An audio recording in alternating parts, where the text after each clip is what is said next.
June 530 Anno Domini. The fortress city of Dara sits barely 16 kilometers from the Persian border, baking under the Mesopotamian sun. Behind its recently reinforced walls, a Roman garrison of roughly 25,000 men watches the northern horizon, where dust clouds have been rising since dawn. Scouts have already confirmed the worst. A Persian army, at least 40,000 strong, possibly 50,000, is marching directly toward them under the command of Perozes, one of the most experienced field commanders in the Sassanid Empire. They are not raiding. They are not probing. They are coming to destroy the Roman position at Dara, tear down its fortifications, and reassert Persian dominance over Upper Mesopotamia in a single decisive engagement. And the man responsible for stopping them is a general who has never commanded a major battle in his life. His name is Belisarius. He is 25 years old. He holds the title of Commander of the Eastern Roman Field Forces, a position that sounds impressive until you understand the condition of those forces. The Eastern Army has been beaten, demoralized, and outmaneuvered by Persia for the better part of a generation.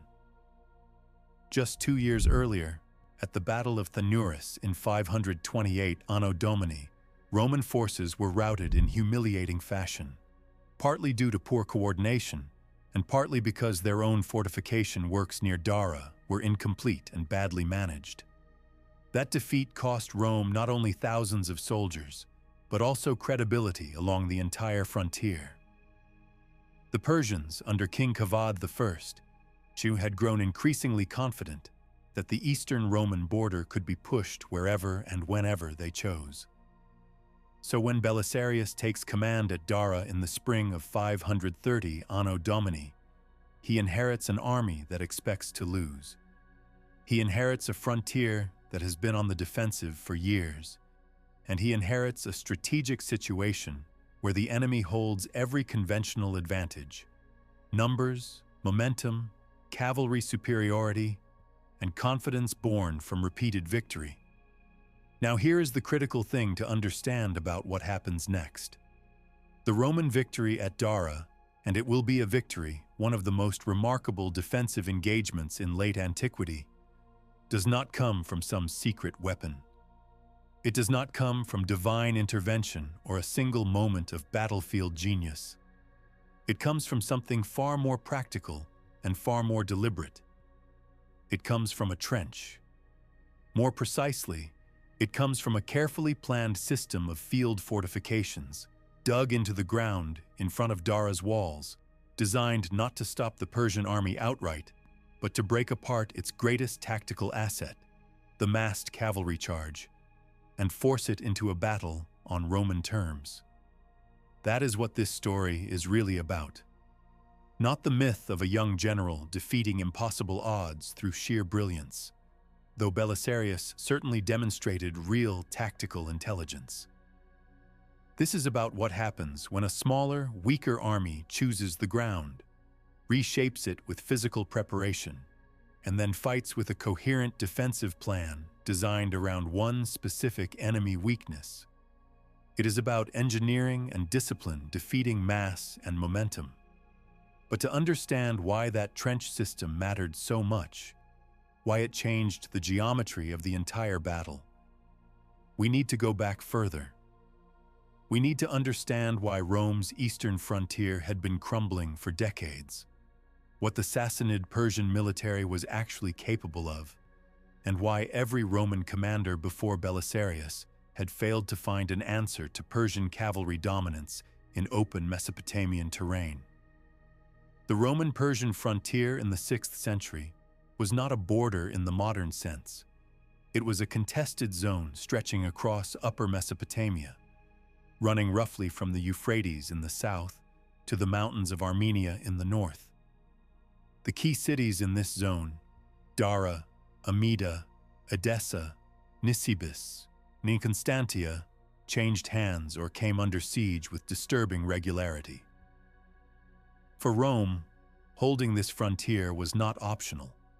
Mesopotamia was the gateway to Syria, and Syria was the gateway to the wealthiest provinces of the Eastern Empire. If the frontier collapsed, the economic heartland of Constantinople's empire lay exposed.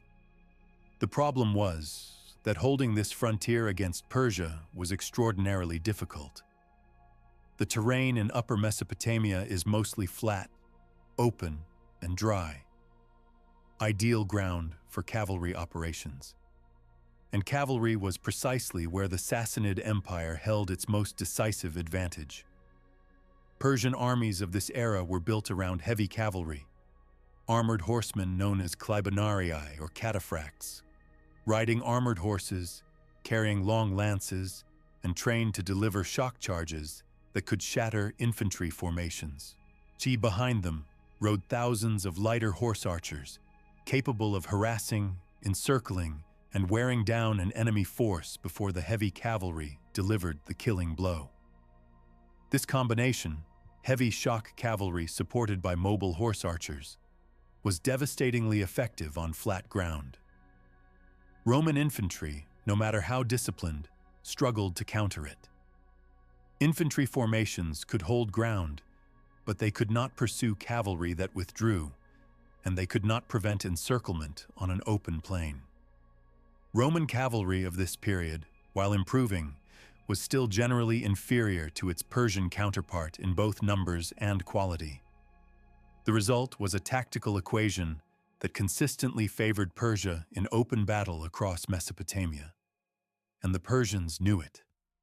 Under King Kavad I, who had ruled since 488 Anno Domini, with one brief interruption, Persia had prosecuted an aggressive series of campaigns against Rome's eastern provinces.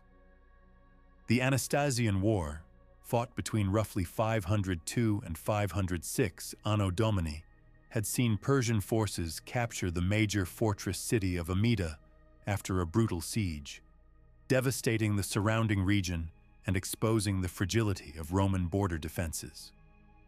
Though a peace treaty eventually restored Amida to Roman control, the war revealed deep structural problems in how Rome defended its eastern frontier.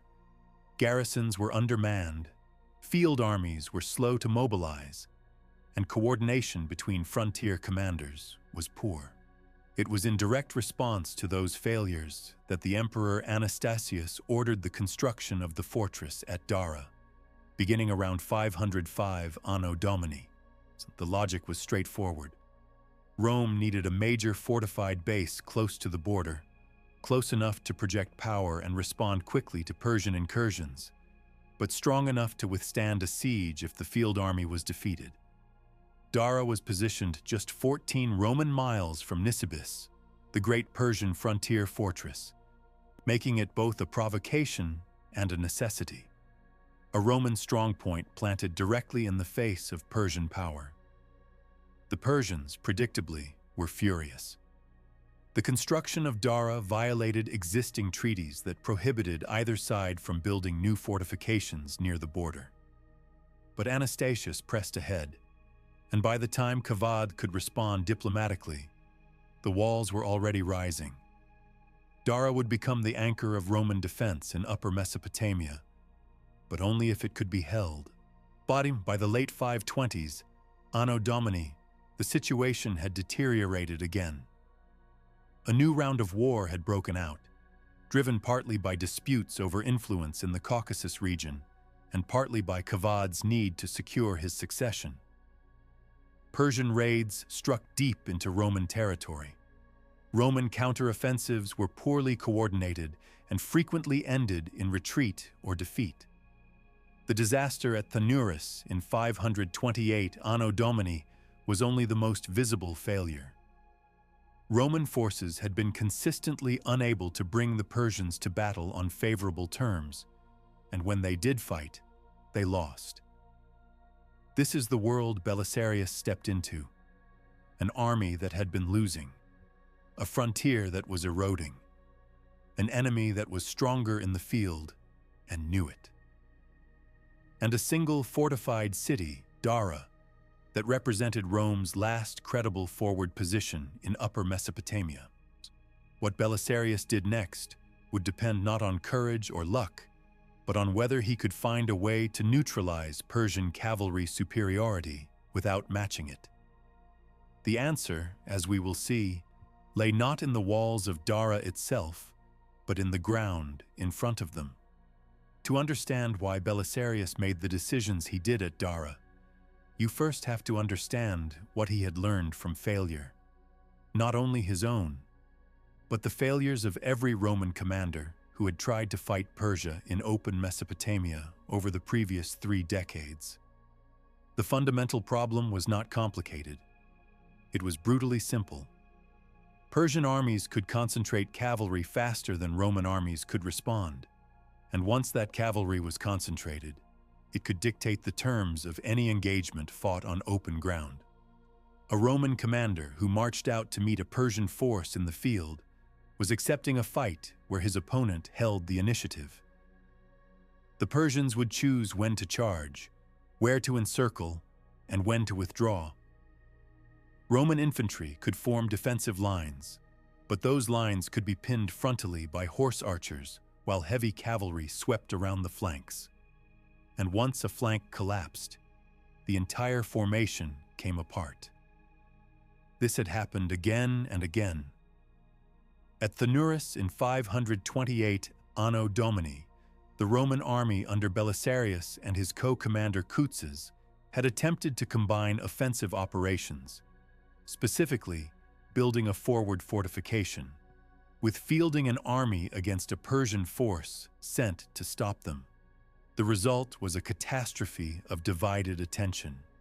The construction effort pulled labor and focus away from battle preparation, while the approaching Persian army forced the Romans to fight before they were ready. When the engagement came, Roman forces were strung out, poorly coordinated, and unable to support each other. The Persian cavalry exploited every gap. The Romans broke and ran, and the half-built fortification was abandoned. Belisarius survived Thanuris, but the lessons cut deep. He had seen firsthand what happened when a Roman army tried to do 2 things at once against a faster, more mobile opponent. He had seen what happened when defensive preparation was incomplete. And critically, he had seen what happened when Roman forces fought on ground that offered no structural advantage, no terrain feature, no fortification, no obstacle that could slow down or channel a Persian cavalry assault. That last point is essential. In flat, open Mesopotamian terrain, cavalry owned the battlefield. The only way to change that equation was to change the ground itself. Not with walls, Dara already had walls, but with something that could extend the defensive advantage of the city out into the plain, where the actual fighting would take place. Walls protected the garrison, but the battle would not be fought inside the walls. It would be fought in front of them, on the open ground where the Persian army would deploy. And that open ground, as it stood, was a killing field for anyone facing Persian heavy cavalry. Belisarius understood this, and his solution was as pragmatic as it was unusual for a Roman field commander of this era. He ordered his men to dig. The trench system that Belisarius constructed in front of Dara was not a simple ditch. According to Procopius, who served on Belisarius's staff and later wrote the most detailed surviving account of the battle, the fieldworks consisted of a series of interconnected trenches arranged in a specific geometric pattern. The central trench ran roughly perpendicular to the city walls, facing the direction from which the Persian army would approach. But it was not a single straight line. The trench system included lateral extensions, cross trenches that branched off at angles, creating a stepped or zigzag formation that divided the ground in front of the Roman position into distinct zones. The purpose of this design was precise and deliberate. A straight trench, running left to right across the battlefield, would slow a cavalry charge, but could be outflanked. The Persians could simply ride around its ends, but the angled extensions changed the geometry. They created channels, lanes of approach that funneled cavalry into specific areas where Roman forces could concentrate their fire and their counterattacks. A Persian horseman charging toward the Roman center would find his path interrupted by the trench. If he veered to the side to go around it, he would be channeled into a narrower lane where the lateral trenches created additional obstacles. At every point, the trenches were designed not to be impenetrable barriers. They were too shallow and narrow for that, but to disrupt the formation, timing, and cohesion of a massed cavalry charge. Think about what this means in practical terms. And the single greatest advantage the Sassanid heavy cavalry possessed was the ability to deliver a concentrated shock charge. Hundreds or thousands of armored horsemen hitting a single point in the Roman line at full speed, in tight formation, with enough mass to physically shatter the defenders. That charge depended on three things: speed, formation density, and the ability to choose the point of impact. The trench system attacked all three. Horses would slow down or stop at the trench. Formations would break apart as riders tried to navigate around the obstacles. And the point of impact was no longer the Persians' choice. It was dictated by the gaps and lanes that Belisarius had engineered into the ground.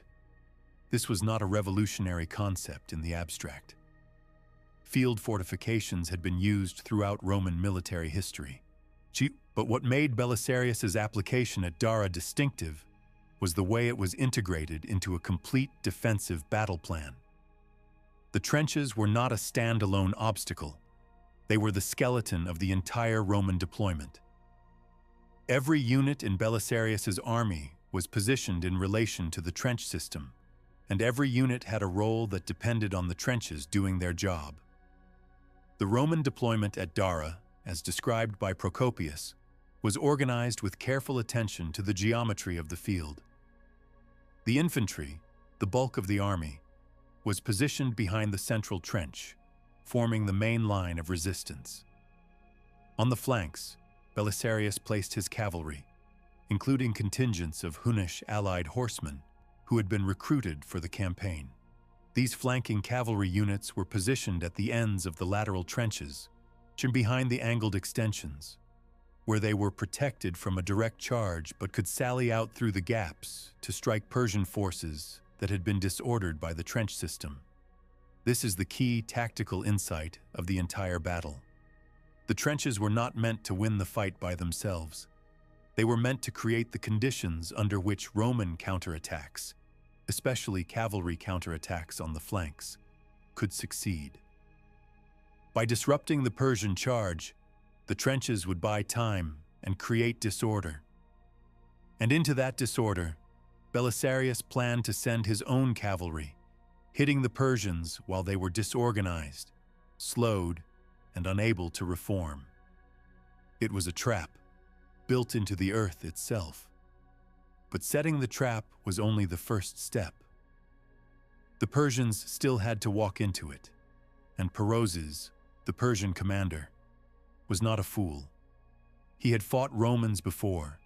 He outnumbered them significantly, and he had no intention of throwing his army blindly at a prepared position.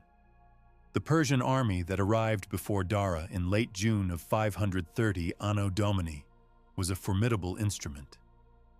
Procopius places its strength at around 40,000, though some modern historians consider this a possible exaggeration, estimating perhaps 30 to 40,000. Regardless of the exact figure, the Persians held a substantial numerical advantage over Belisarius's 25,000. The core of the Persian force was its cavalry, heavy cataphracts and lighter horse archers, supplemented by infantry that, while less prominent in Sassanid tactical doctrine, still provided mass and siege capability. Perozes deployed his army on the plain, facing the Roman position, and surveyed what Belisarius had prepared. He could see the trenches, he could see the Roman deployment behind them, and he recognized immediately that a direct frontal assault into that trench system would cost heavily. The trenches would break up his formations, slow his cavalry, and allow the Romans to fight a defensive battle from a position of advantage. So the first day of the engagement at Dara was not a full battle. It was a probing action. Persian sent forward elements of his army to test the Roman defenses, to look for weaknesses in the trench system, and to gauge the quality and morale of the Roman troops. Skirmishing broke out along the trench line. Small cavalry engagements flared on the flanks. Both sides tested each other, and both sides pulled back, without committing to a general engagement. This first day of fighting is often overlooked in popular accounts of the battle, but it matters enormously. It tells us that Persian was cautious and professional. He did not underestimate his opponent. He recognized that the trench system had changed the tactical situation, and he was looking for a way to overcome it rather than simply smashing through it. It also tells us that the Roman line held under pressure, that Belisarius's troops, despite their history of defeat, maintained discipline behind their fieldworks and did not panic when Persian cavalry probed their position. By nightfall on that first day, neither side had gained a decisive advantage. The Romans held their prepared position. The Persians held their numerical superiority and the open ground beyond the trenches. Everything would depend on what happened the next morning, on whether Persian could find a way to break the Roman defense, or whether Belisarius's trench system would force the Persians into the kind of fight they could not win. That night, inside the Roman camp, Belisarius made a critical decision that would shape the second day of battle. He adjusted his dispositions, he reinforced his flanks, and he gave specific orders to his Hunnish cavalry contingents. Orders that, when the moment came, would turn a defensive stand into one of the most devastating counterstrokes in 6th century warfare. The night between the first and second days at Dara was not quiet. Both camps were active, adjusting, preparing. But the nature of those preparations tells us a great deal about the two commanders and the strategic logic each was following. On the Persian side, Persian received reinforcements. According to Procopius, an additional 10,000 troops arrived during the night or early on the second morning, bringing the Persian total to approximately 50,000. This reinforcement changed the arithmetic significantly. Persian now held a roughly 2-to-1 advantage in numbers, and the fresh troops would have bolstered confidence across the Persian camp. The message was clear. The Sassanid High Command was committed to breaking Dara. This was not a raid to be called off at the first sign of resistance. Kavad expected results, and Persian now had the mass to deliver them. On the Roman side, Belisarius had no reinforcements coming, so his 25,000 were all he would get. But what he did have was time. The first day's probing action had bought him a full night to refine his deployment based on what he had observed about Persian behavior. And what he had observed was critically important. The Persians had tested his center and his flanks. They had probed for gaps in the trench system, and they had shown, through the pattern of their skirmishing, where they were likely to concentrate their main effort on the second day. Belisarius used that information. He adjusted the placement of his reserve cavalry units, particularly the Hunnish allied horsemen, under the commanders Sunicas and Igon on the left, and a group of Herulian federates under Pharis on the right. These units were not placed in the main battle line. They were positioned further back, and behind the angled extensions of the trench system, in locations that were partially concealed from the Persian line of sight by the terrain and by the Roman infantry formations in front of them. Their orders were specific. Do not engage during the initial Persian assault. Wait. Let the Persians commit. Let them push into the channels created by the trenches. And when the enemy cavalry was deep enough into the trap, disordered and crowded by the obstacles, strike their flanks. This was an enormous gamble in terms of discipline. Holding cavalry in reserve while the front line absorbs a major assault requires extraordinary trust between commander and subordinates. If the reserve units charged too early, they would meet the Persians head-on and lose the advantage of surprise. If they charged too late, the front line might collapse before the counterstroke could land. The timing had to be precise, and Belisarius was trusting allied contingents, Huns and Heruls, not regular Roman cavalry, to execute it. When dawn broke on the second day, both armies formed up. Procopius describes the Persian deployment as a massive formation spread across the plain, with cavalry concentrated on both wings and infantry massed in the center. The deployment was conventional for a Sassanid army of this period. The wings would attempt to break the Roman flanks with cavalry charges, while the center pinned the Roman infantry in place. If the flanks collapsed, the Persian cavalry would encircle the Roman force, and the battle would become a slaughter. Perozes had clearly decided that the trench system, while an obstacle, could be overcome through sheer weight of numbers. His plan for the second day was not subtle. He would throw the full strength of his army at the Roman position, accepting the disruption caused by the trenches, but relying on numerical superiority to overwhelm the defenders before they could stabilize. It was the logical response of a commander who holds a 2-to-1 advantage. When you have 50,000 men and your enemy has 25,000, you do not need a clever plan. You need to close the distance and fight, because every exchange of casualties favors the larger army. The second day's battle began with skirmishing and single combat. Procopius records that before the main engagement, individual champions from both sides rode out between the lines to fight in single combat, a practice that was not unusual in warfare of this period, serving both as a morale exercise and a way to gauge the enemy's fighting spirit. A Persian champion was killed by a Roman soldier named Andreas, who was reportedly not even a professional soldier, but a trainer from the wrestling school in Constantinople. A second Persian challenger was likewise defeated. These small victories rippled through the Roman ranks, lifting spirits that badly needed lifting. But single combats do not win battles. By midday, Perozes ordered the general advance. The Persian assault came in waves, and it came hard. On the Roman left flank, a massive force of Persian cavalry surged forward, aiming to sweep around the end of the trench system and roll up the Roman line from the side.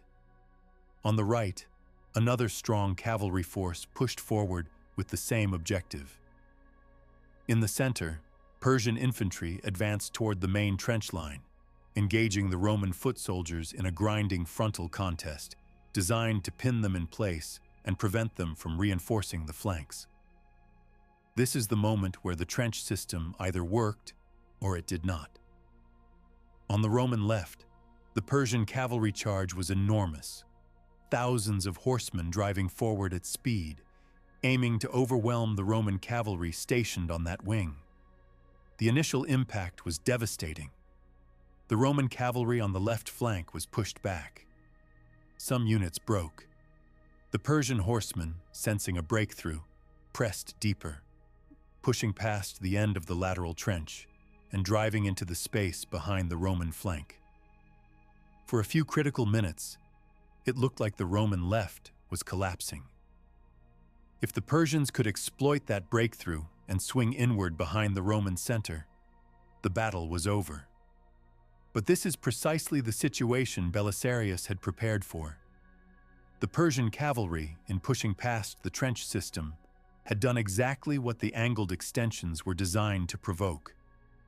They had funneled into a narrower zone of advance.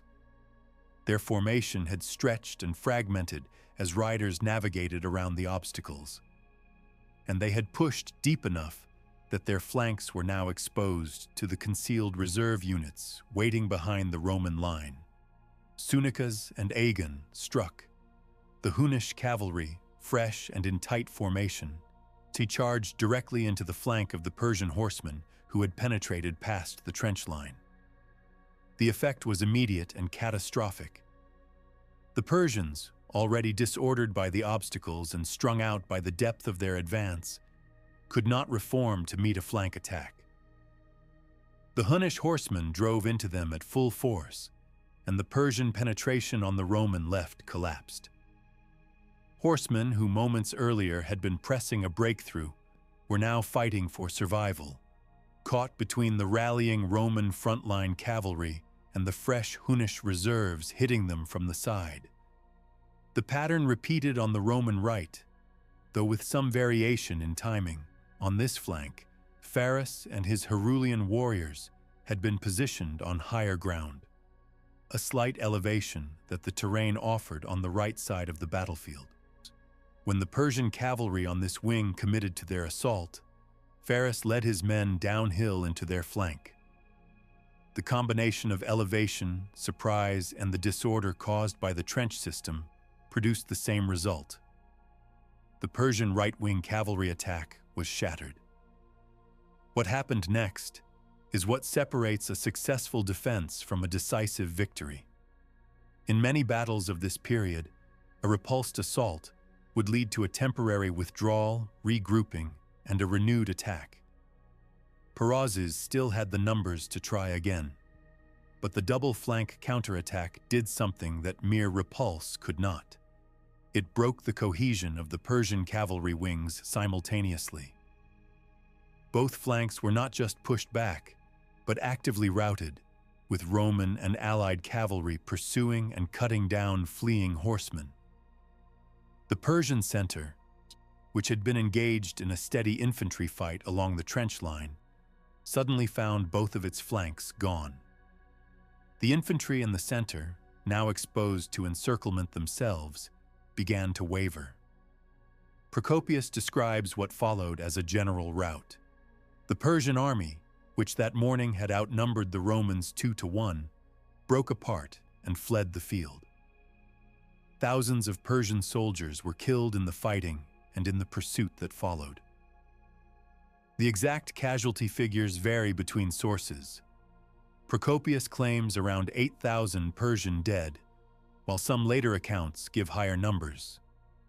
But the scale of the defeat was unmistakable. Perozes pulled his surviving forces back across the border. The siege of Dara, which had never truly begun, was abandoned before it could start. Belisarius, at 25 years old, she had just won the first major Roman victory over Persia in generations.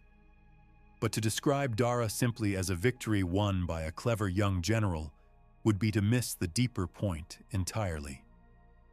The battle was not decided by a single moment of brilliance or by one surprise maneuver. It was decided before the fighting began, on the day Belisarius ordered the trenches dug. Every element of the Roman success, the disruption of the Persian charge, the channeling of cavalry into killing zones, the concealment of reserve forces, the timing of the flank counterattacks, depended on the physical alteration of the battlefield. Without the trench system, none of it works. The Hunnish reserves cannot strike a disordered enemy because the enemy is never disordered. The Roman infantry cannot hold the center because the Persian cavalry rolls over them on open ground. The flanking positions are meaningless because there are no obstacles to force the Persians into the channels where those positions can be exploited. The trenches made everything else possible, and that is the lesson that reverberates far beyond this single engagement in Upper Mesopotamia. Yet even as the dust settled over the plain of Dara and Roman soldiers stripped the Persian dead of weapons and armor, the strategic picture remained far more fragile than the scale of victory might suggest. Belisarius had won a battle. He had not won the war. Kavad's Persia was vast, wealthy, and capable of absorbing a tactical defeat without strategic collapse. The forces that had fled from Dara could be reconstituted. New armies could be raised, and the flat, cavalry-friendly terrain of Mesopotamia had not changed. The structural advantage that made Persia dangerous still existed everywhere, except the narrow strip of ground that Belisarius had reshaped with shovels and sweat. What Belisarius did not yet know, what no one on that battlefield could have known, was that the aftermath of Dara would test him in ways that the battle itself had not, and that the very qualities which had made him successful in defense would be challenged when the strategic situation demanded something very different. The victory at Dara sent shockwaves through both empires. In Constantinople, the news was received with something close to disbelief. The eastern frontier had been a source of humiliation for so long that a clear, decisive battlefield victory against a numerically superior Persian army seemed almost impossible. Emperor Justinian, who had ascended to the throne just 3 years earlier in 527 Anno Domini, now had tangible proof that his appointment of the young Belisarius to command the eastern forces had been justified. The political capital was enormous. Justinian was still consolidating power, still navigating the dangerous currents of palace politics and factional rivalry in the capital, and a military victory of this magnitude strengthened his hand considerably. But Justinian was not a man who confused a single tactical success with strategic resolution. He understood, perhaps better than anyone in Constantinople, that the war with Persia was far from over. Kavad was aging, but not broken.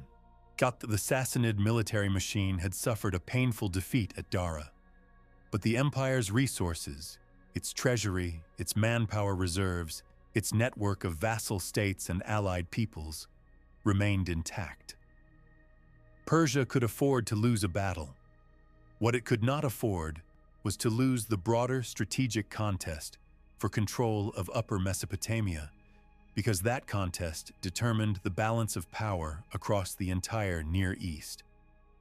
On the Persian side, the defeat at Dara produced exactly the reaction you would expect from a proud military empire that had been accustomed to dominance. It did not produce surrender or withdrawal. It produced rage and a determination to strike back harder. Kavad and his advisors understood what had happened. Their army had been beaten not by superior numbers or superior cavalry, but by a defensive system that had neutralized Persia's greatest battlefield advantage. The answer, from the Persian perspective, was straightforward. Do not attack Dara again. Do not fight on ground that the Romans have prepared. Instead, go around it. Find a place where the Roman army must fight in the open, without trenches, without prepared positions, and without the defensive geometry that had made Belisarius's plan work. This strategic pivot is critical to understanding what happened next. The Persians did not repeat their mistake. They adapted. And their adaptation would expose the limits of what Belisarius had achieved at Dara.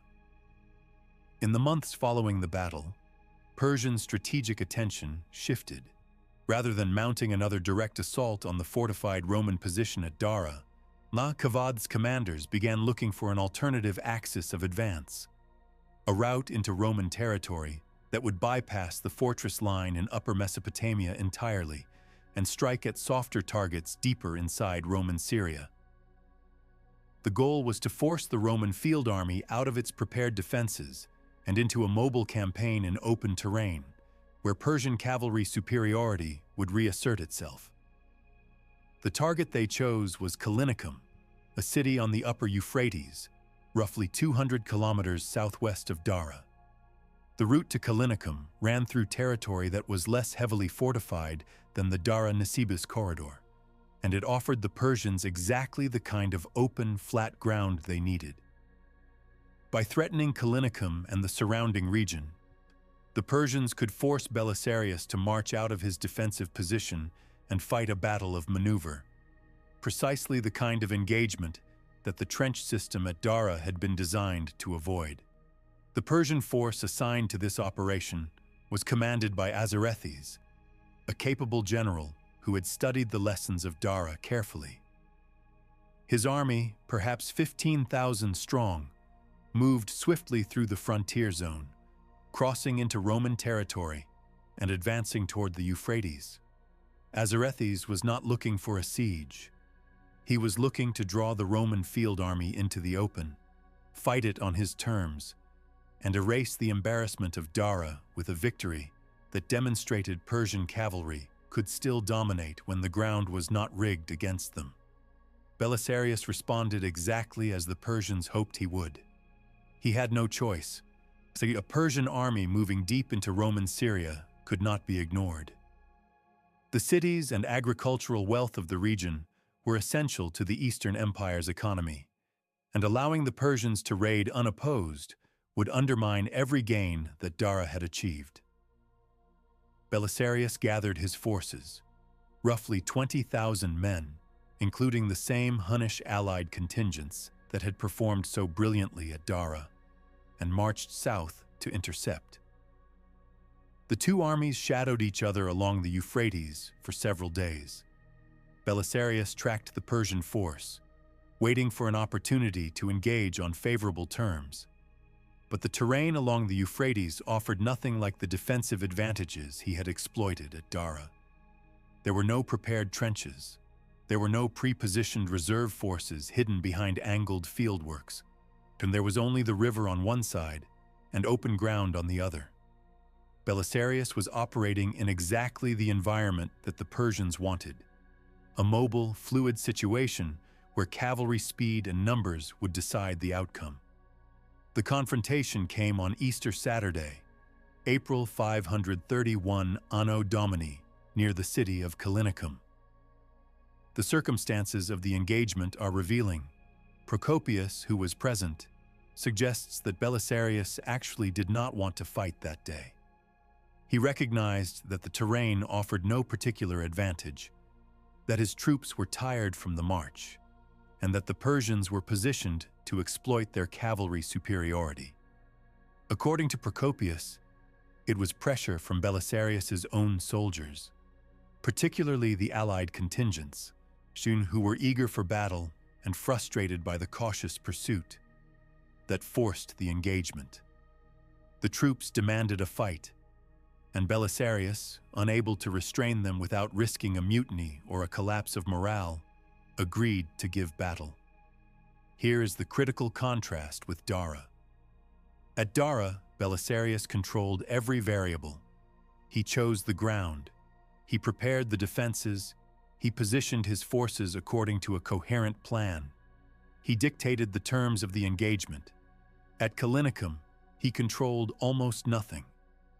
The ground was not prepared. The deployment was hasty. The troops were not fighting within a system. They were fighting as individual units strung out along the riverbank, without the interlocking defensive geometry that had made Dara work. The Battle of Callinicum unfolded almost as a mirror image of Dara, but with the outcomes reversed.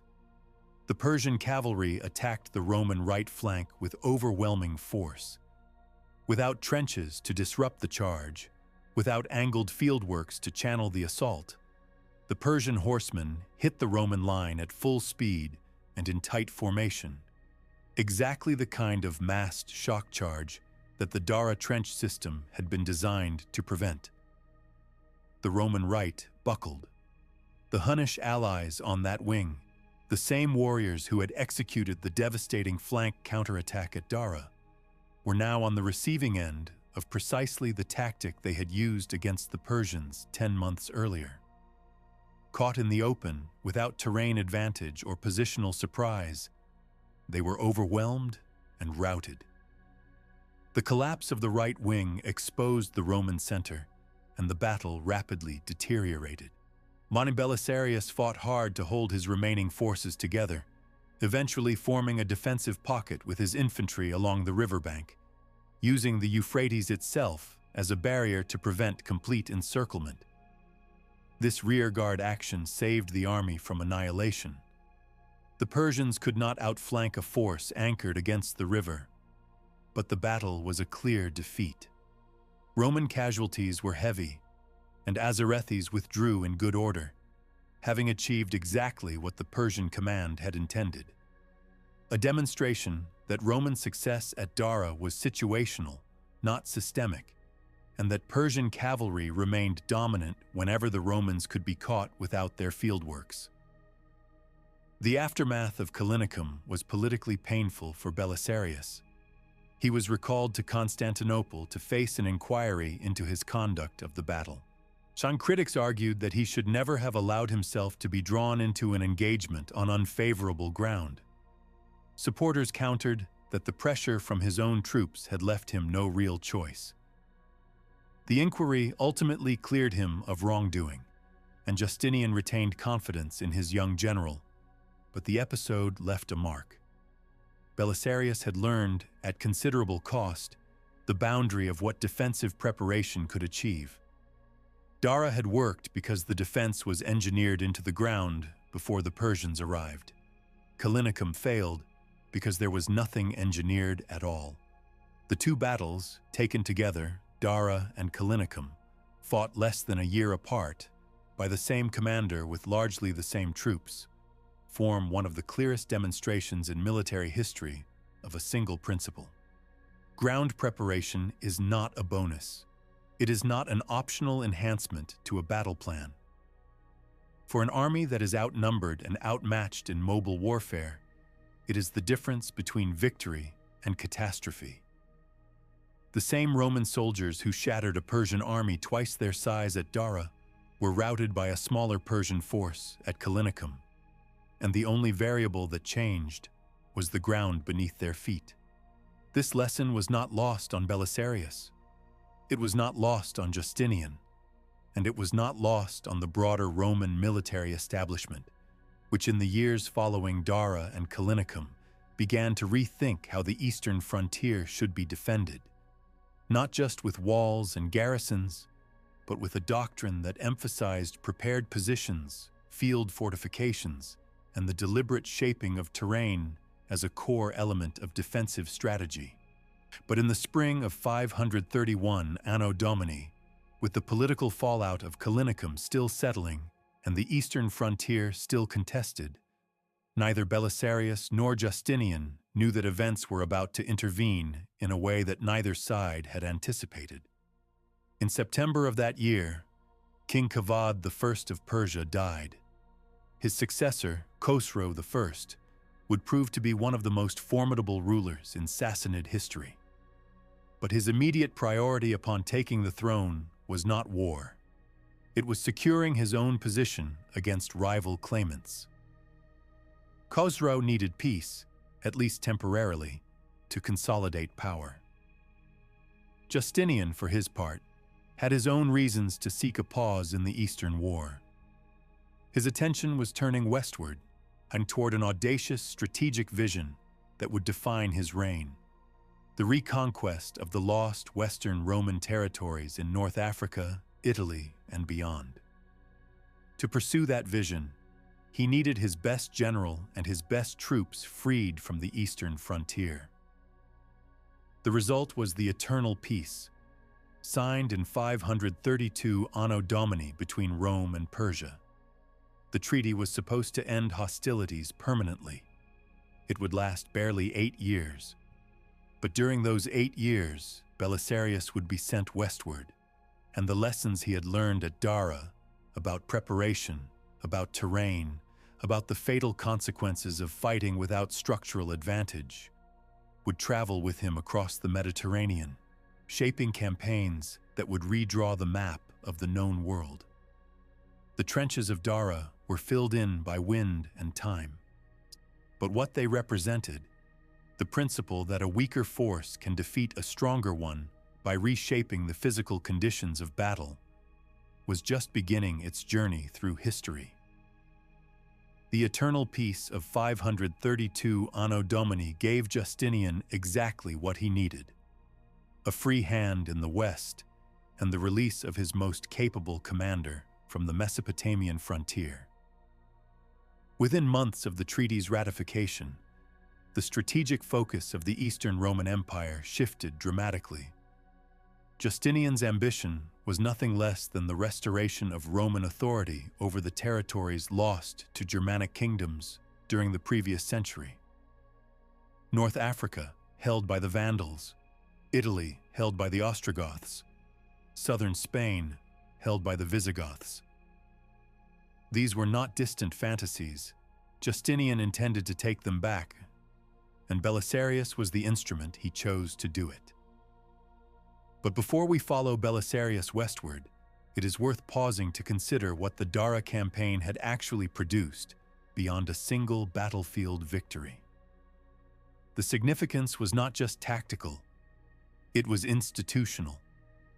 The Eastern Roman military establishment had watched a young commander defeat a superior Persian force through deliberate ground preparation, and that example began to filter into how Roman officers thought about defensive warfare more broadly.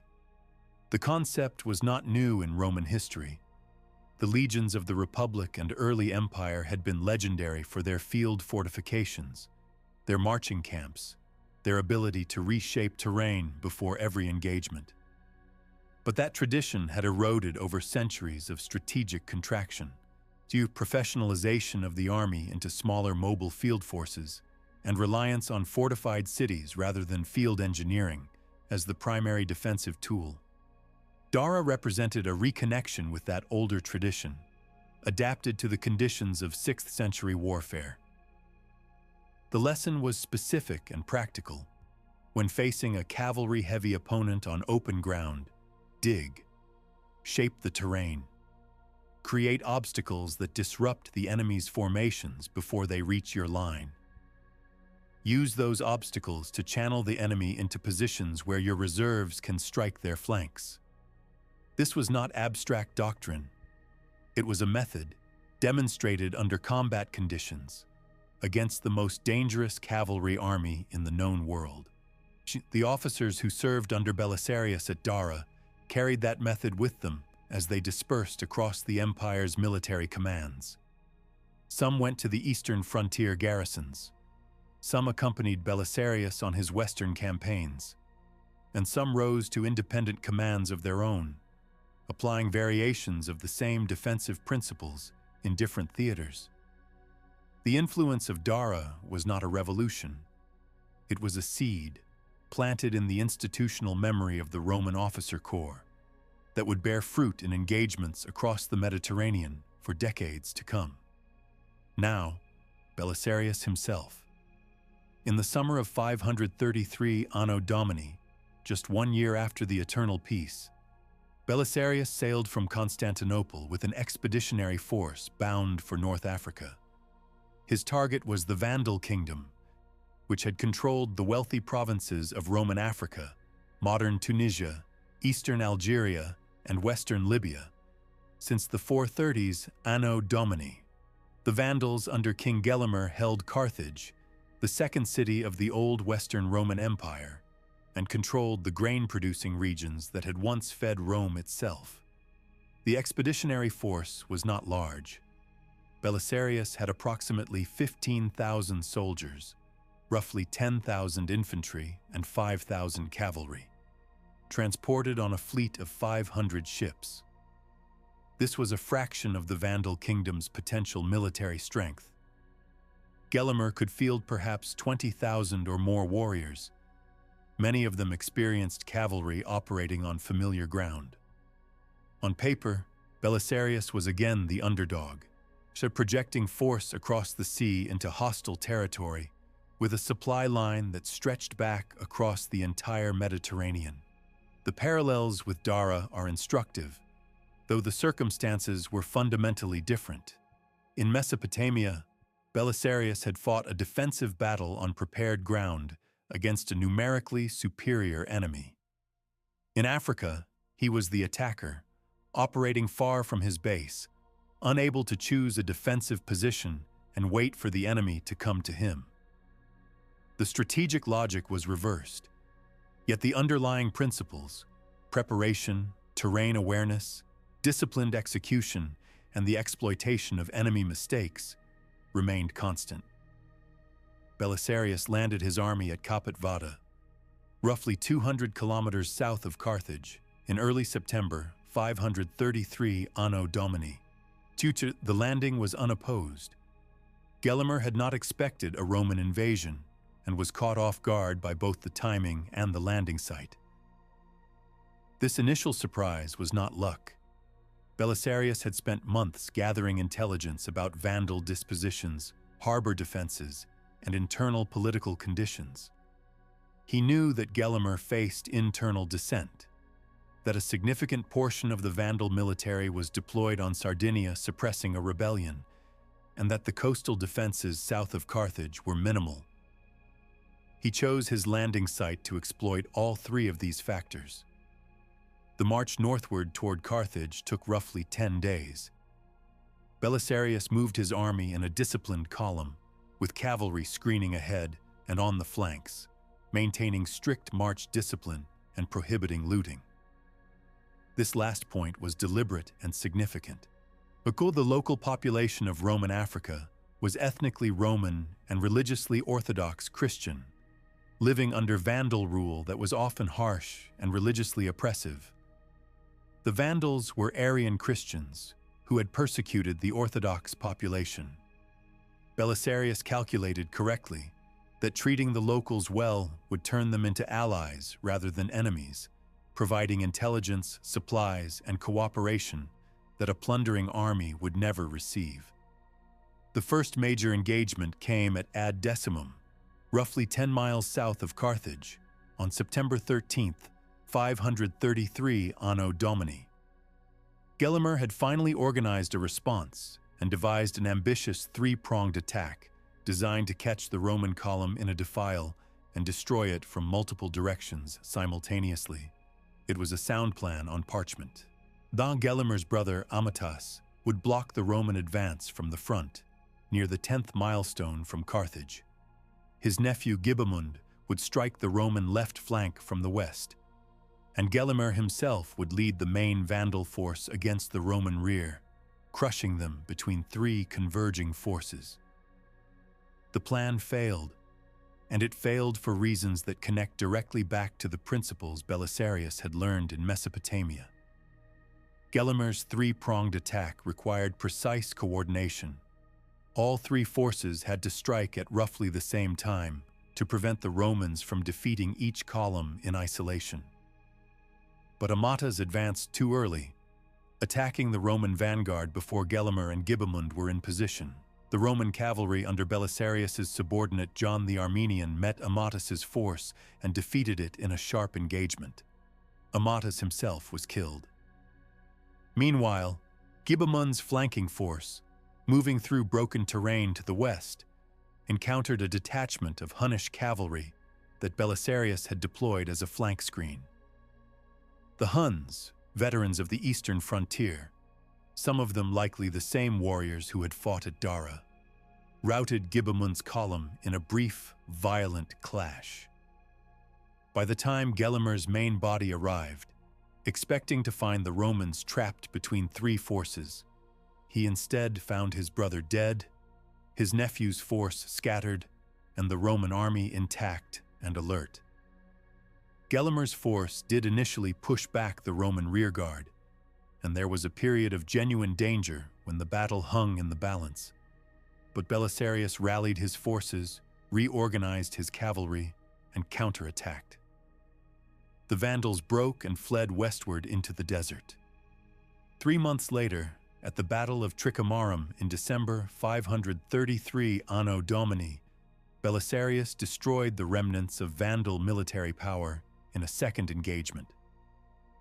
Gelimer fled to the mountains, eventually surrendering in the spring of 534 Anno Domini. The Vandal kingdom, which had existed for over a century, was destroyed in barely 6 months. Roman Africa was restored to imperial control. The speed and completeness of the North African conquest stunned the Mediterranean world. Belisarius returned to Constantinople in triumph, literally a formal Roman triumph, the first celebrated in the capital in centuries. He brought Gelimer as a captive, along with the treasure of the Vandal kingdom. including relics that the Vandals had looted from Rome itself in 455 Anno Domini. But beneath the spectacle of triumph, the North African campaign had reinforced a lesson that cut deeper than any single victory. Belisarius had won in Africa not through one decisive maneuver, but through a consistent application of disciplined preparation at every stage.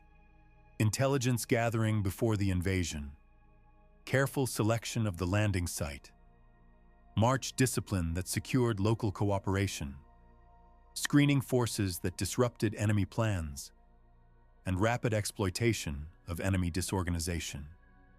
The physical trenches of Dara were not present in Africa, but the mental architecture, the habit of preparing the conditions for victory before the fighting started, was identical. And Justinian was already looking at the next target. Across the narrow strait separating Africa from Europe, the Ostrogothic kingdom of Italy beckoned. It was the richest prize in the Western Mediterranean, the symbolic heart of the old Roman world. And it was ruled by a Germanic dynasty that was tearing itself apart through internal power struggles. If Belisarius could take Africa with 15,000 men, Justinian reasoned, surely he could take Italy with a similar force. It was a calculation that would prove far more costly than anyone in Constantinople imagined. The Gothic War in Italy would consume 2 decades, devastate the Italian peninsula, and test the Roman military system to its breaking point. And it would reveal, in brutal detail, what happened when the principles of Dara were applied inconsistently, when preparation was rushed, when supply lines were neglected, and when political interference from Constantinople undermined the commanders in the field. The war for Italy was about to begin, and it would make Dara look like a skirmish. Belisarius landed in Sicily in the summer of 535 Anno Domini with a force that was, by any rational military assessment, far too small for the task Justinian had assigned it. He had roughly 7,500 men, a mix of Roman regular cavalry, infantry, and Federate allied troops. With this force, he was expected to conquer the entire Italian peninsula, a landmass of over 300,000 square kilometers, defended by the Ostrogothic kingdom, which could field armies numbering in the tens of thousands, and which controlled a network of fortified cities stretching from the Alps to the southern tip of Calabria. The disparity in numbers was even more extreme than it had been at Dara. At Dara, Belisarius had been outnumbered roughly 2-1, but had fought a single engagement on prepared ground. In Italy, he was outnumbered by a far greater margin and would need to fight across an entire country, taking city after city while maintaining supply lines that stretched back across the sea to Africa and ultimately to Constantinople. There would be no single decisive battle. There would be a long, grinding campaign of sieges, marches, and attritional warfare. Exactly the kind of war where numerical inferiority becomes most dangerous. Yet the early stages of the Italian campaign unfolded with almost implausible speed. Sicily fell without serious resistance. The island's Gothic garrison was small, and the local population, like the Romans of North Africa, largely welcomed the imperial forces as liberators. By the end of 535 Anno Domini, Belisarius controlled all of Sicily and was preparing to cross to the mainland. The crossing came in the spring of 536 Anno Domini. Belisarius moved his army across the Strait of Messina and advanced northward through Calabria and Campania, encountering minimal opposition. The Ostrogothic kingdom was in political turmoil. King Theodahad, who had seized power through murder and intrigue, was deeply unpopular and militarily passive. Gothic garrisons in southern Italy were small and demoralized. City after city opened its gates to Belisarius, Naples being the notable exception. requiring a brief but brutal siege before it fell in November 536 Anno Domini. The fall of Naples triggered a political earthquake within the Gothic kingdom. The Gothic warriors, disgusted by Theodahad's failure to defend their territories, deposed and killed him. In his place, they elevated Witigis, a seasoned military commander who had earned his reputation fighting on the northern frontiers. Witigis was a soldier, not a politician, and his first priority was to organize a coherent military response to Belisarius's advance. But Witigis made a critical strategic decision that would shape the next 2 years of the war. Rather than march south immediately to confront Belisarius with whatever forces he could gather, he withdrew northward to Ravenna, the Gothic capital in northeastern Italy, to consolidate his position, gather reinforcements, and assemble an army large enough to overwhelm the Roman expeditionary force. This meant abandoning Rome itself. So Witigis calculated that the symbolic loss of Rome was acceptable if it bought him time to build a force capable of destroying Belisarius in a single decisive campaign. Belisarius entered Rome in December 536 Anno Domini. The city that had been the heart of the Roman world for over a millennium was once again under imperial control. It was a propaganda victory of enormous significance, and Justinian exploited it fully in Constantinople. But Belisarius, standing on the walls of Rome and looking northward toward the Gothic heartland, understood something that the celebrations in Constantinople obscured. He was now holding an enormous city with a tiny garrison, deep inside hostile territory, with supply lines that ran hundreds of kilometers back to the nearest friendly port. And somewhere to the north, Witigis was building an army specifically designed to take Rome back. The siege that followed is one of the most remarkable defensive operations in the entire history of warfare, and it demonstrates, with painful clarity, both the power and the limitations of the principles Belisarius had first employed at Dara. Witigis marched south in February 537 Anno Domini with an army that Procopius estimates at around 150,000 men. Modern historians consider this figure grossly inflated and generally estimate the Gothic force at somewhere between 25,000 and 50,000. Still an enormous advantage over Belisarius's garrison of approximately 5,000 effective soldiers. The Goths arrived before Rome in early March and immediately invested the city, surrounding it and cutting the aqueducts that supplied its water. Belisarius now faced a siege defense with a ratio of forces that made Dara look comfortable. At Dara, he had been outnumbered 2-1. At Rome, the ratio was somewhere between 5-1 and 10-1, depending on which estimates you accept. He could not meet the Goths in open battle. He could not expect reinforcements for months, and he could not abandon Rome without destroying the political credibility of the entire Western reconquest. What he could do was prepare, and prepare he did, with the same methodical intensity that had characterized his work at Dara. In the weeks before the Gothic army arrived, Belisarius inspected every section of Rome's massive Aurelian walls, 14 miles of fortification encircling the city, built in the 3rd century and maintained with varying degrees of care since then. He identified weak points, repaired breaches, and positioned his limited forces to cover the most vulnerable sectors. He stockpiled food and ammunition. He organized the civilian population to assist with defense, and he placed artillery, ballistae, and onagers on the walls at key positions, creating overlapping fields of fire that could devastate any assault force approaching the fortifications. The defensive geometry was different from Dara: walls instead of trenches, urban terrain instead of open plain, but the underlying logic was identical.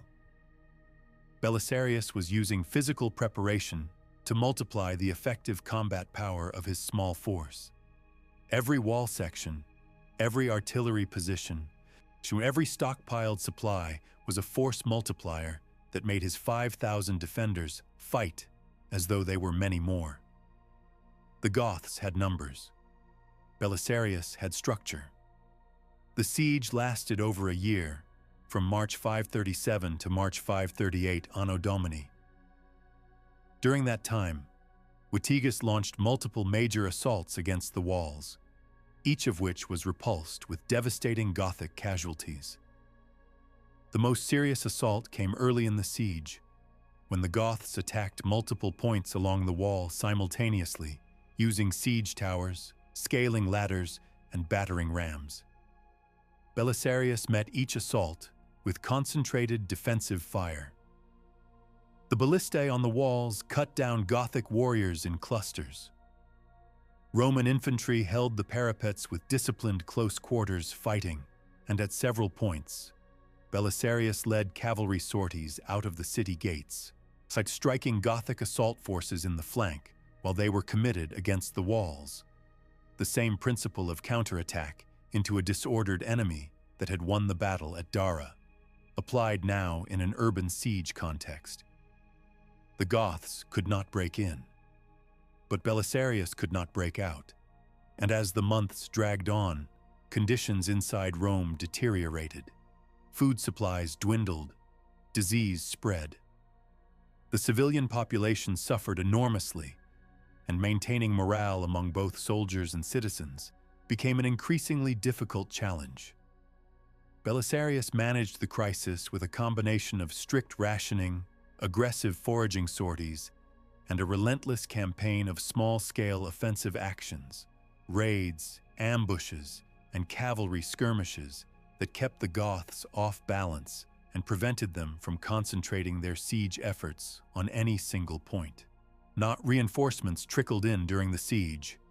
Small detachments arriving by sea at Ostia, Rome's port city, which the Goths failed to fully blockade. By late 537 Anno Domini, Belisarius had received enough additional troops to increase his garrison to perhaps 10 or 11,000 men. Still vastly outnumbered, but enough to maintain an active defense and keep pressure on the Gothic siege lines. The turning point came not from a single battle, but from attrition. The Gothic army, huge as it was, faced its own supply problems. Feeding tens of thousands of men encamped around a city whose surrounding countryside had been stripped bare was a logistical nightmare. Disease ravaged the Gothic camps. The same aqueducts they had cut deprived them of clean water outside the walls as well. Morale declined as assault after assault failed to breach the defenses, and Gothic detachments sent to hold other Italian cities found themselves under attack from Roman forces operating independently. Generals like John, the nephew of Vitalian, who raided deep into Gothic-held territory, while Witiges was pinned before Rome. By March 538, Anno Domini, Witiges had had enough. The Gothic army, weakened by casualties, disease, and desertion, lifted the siege and withdrew northward toward Ravenna.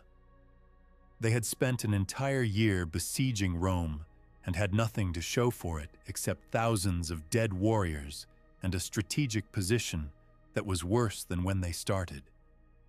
Belisarius had held the city with a fraction of the Gothic strength, and he had done it through the same fundamental approach that had worked at Dara: physical preparation, a defensive positioning, disciplined execution, and carefully timed counterattacks that exploited the disorder created by his defensive system. But the siege of Rome also revealed something that Dara had not. It revealed the cost. Belisarius had held Rome, but Rome itself was devastated. The population had suffered terribly. The surrounding countryside was ruined, and the Roman army, though victorious in the defensive sense, was exhausted, understrength, and operating at the end of a supply chain that was barely functional. The Gothic kingdom was wounded, but not destroyed. Witiges still held Ravenna, still commanded a substantial army, and the war was far from over. This is the tension that defined the entire Italian campaign and that connects directly back to the lesson of Dara. Defensive preparation could win battles and hold positions, but it could not, by itself, win a war of conquest. To destroy the Gothic kingdom, Belisarius needed to go on the offensive, to take Ravenna and eliminate Gothic military power entirely. And offensive operations required something that defensive preparation could not provide: numbers, supplies, and sustained logistical support from Constantinople. That support was never adequate. And the reason it was never adequate leads us to the single greatest strategic failure of Justinian's Western reconquest. A failure not of tactics or generalship, but of the imperial system itself. The problem was Constantinople, not the city itself, but the political and administrative machinery that controlled the flow of men, money, and supplies to the armies fighting in Italy.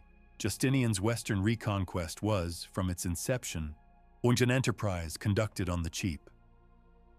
The emperor wanted the glory of restoring Roman rule over Italy, Africa, and Spain, but he was unwilling or unable to commit the resources necessary to achieve that goal quickly and decisively.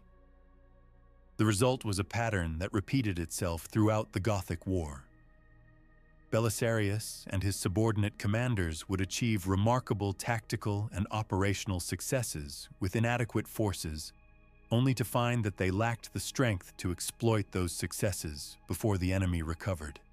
This was not simply a matter of Justinian being stingy or short-sighted, though elements of both were present. The Eastern Roman Empire in the 530s Anno Domini faced genuine constraints on multiple fronts. The Persian frontier, despite the eternal peace, we still required substantial garrison forces. No emperor could afford to strip the East completely while Khosrow consolidated power. The Balkans were under increasing pressure from Slavic and Bulgar raids that demanded military attention.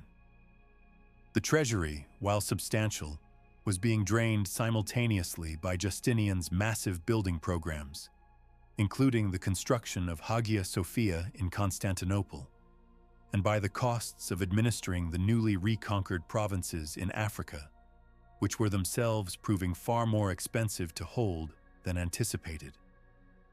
The practical consequence for Belisarius in Italy was straightforward and devastating. He never had enough men. After the siege of Rome, he needed a fresh army of perhaps 30,000 to 40,000 troops to march north, overwhelm the remaining Gothic forces, and take Ravenna before Witiges could rebuild. What he received instead were small, intermittent reinforcements. A few thousand here, a few thousand there, that arrived late, were often of questionable quality, and were never sufficient to give him decisive superiority in the field. Worse than the shortage of troops was the fragmentation of command. Justinian, wary of concentrating too much power in the hands of any single general, a reasonable concern in an empire where successful military commanders had a long history of seizing the throne, appointed multiple independent commanders in Italy, each reporting directly to Constantinople rather than to Belisarius. The result was an army divided against itself. Commanders quarreled over strategy, competed for resources, and sometimes refused to cooperate with operations they had not personally authorized. Belisarius, nominally the supreme commander, found himself spending as much time managing the politics of his own officer corps as he did fighting the Goths. The contrast with Dara could not be sharper. At Dara, Belisarius had exercised unified command over a coherent force, positioned on ground he had personally prepared, executing a plan he had designed from beginning to end. Every element of the defense, trenches, infantry deployment, cavalry reserves, timing of counterattacks, had been integrated into a single system under one commander's control. That unity of command had been as essential to the victory as the trenches themselves. Without it, the precisely timed flank counterattacks by the Hunnish cavalry could never have been coordinated. Without it, the reserves would have been committed too early or too late. In Italy, that unity was gone, and its absence showed in every phase of the campaign after the siege of Rome. Despite these constraints, Belisarius pressed northward through 538 and 539 Anno Domini, grinding his way toward Ravenna through a series of sieges, skirmishes, and negotiations. The campaign was slow and costly. Gothic resistance stiffened as the fighting moved into the Po River Valley, where the terrain favored defense and where Gothic garrisons held strongly fortified cities like Oximum and Fiesole that had to be reduced one by one. Each siege consumed weeks or months and tied down troops that Belisarius desperately needed for field operations. Meanwhile, events elsewhere were complicating the strategic picture. In 539 Anno Domini, the Franks, the powerful Germanic kingdom controlling most of modern France, intervened in Italy, ostensibly as allies of the Goths, but in practice pursuing their own territorial ambitions. A Frankish army crossed the Alps and ravaged the Po Valley, attacking both Goths and Romans indiscriminately. The Frankish intervention did not ultimately change the outcome of the war, but it added another layer of chaos to an already fragmented campaign, forcing Belisarius to divert attention and resources to a threat he had not anticipated. Through all of this, Belisarius demonstrated the same qualities that had made him successful at Dara: patience, adaptability, careful assessment of enemy weaknesses, and a willingness to use deception and negotiation alongside force. His capture of Ravenna in May 540, Anno Domini, was a masterpiece of strategic manipulation. Witigis, besieged in the Gothic capital, was negotiating with Justinian's envoys for a compromise peace that would have left the Goths in control of northern Italy. Belisarius, who believed the Goths could be completely defeated if given enough time and resources, sabotaged the negotiation through an extraordinary gambit. He allowed the Goths to believe that he was willing to accept the title of Western Emperor, to effectively defect from Justinian's authority and set himself up as an independent ruler in Italy with Gothic support. The Goths, desperate for any solution that preserved their position, opened the gates of Ravenna to Belisarius on this understanding. It was a bluff. Belisarius had no intention of declaring himself emperor. Once inside Ravenna, he arrested Witigis, seized the Gothic treasury, and declared the city restored to imperial control. The Gothic kingdom appeared to have fallen. Belisarius was recalled to Constantinople, where Justinian, relieved that his general had not actually claimed the Western throne, but deeply suspicious of the method, reassigned him away from Italy. The problem was that the Gothic kingdom had not actually fallen. Belisarius's capture of Ravenna had decapitated the Gothic leadership, but it had not destroyed Gothic military power. Thousands of Gothic warriors remained in strongholds across northern and central Italy. Without Belisarius's presence and his ability to maintain pressure through aggressive campaigning, these remnants began to coalesce, and in 541 Anno Domini, barely a year after the fall of Ravenna, the Goths elevated a new king, Totila, a young and energetic commander who would prove to be one of the most capable adversaries the Eastern Roman Empire had ever faced in Italy. Totila's rise transformed the Italian War.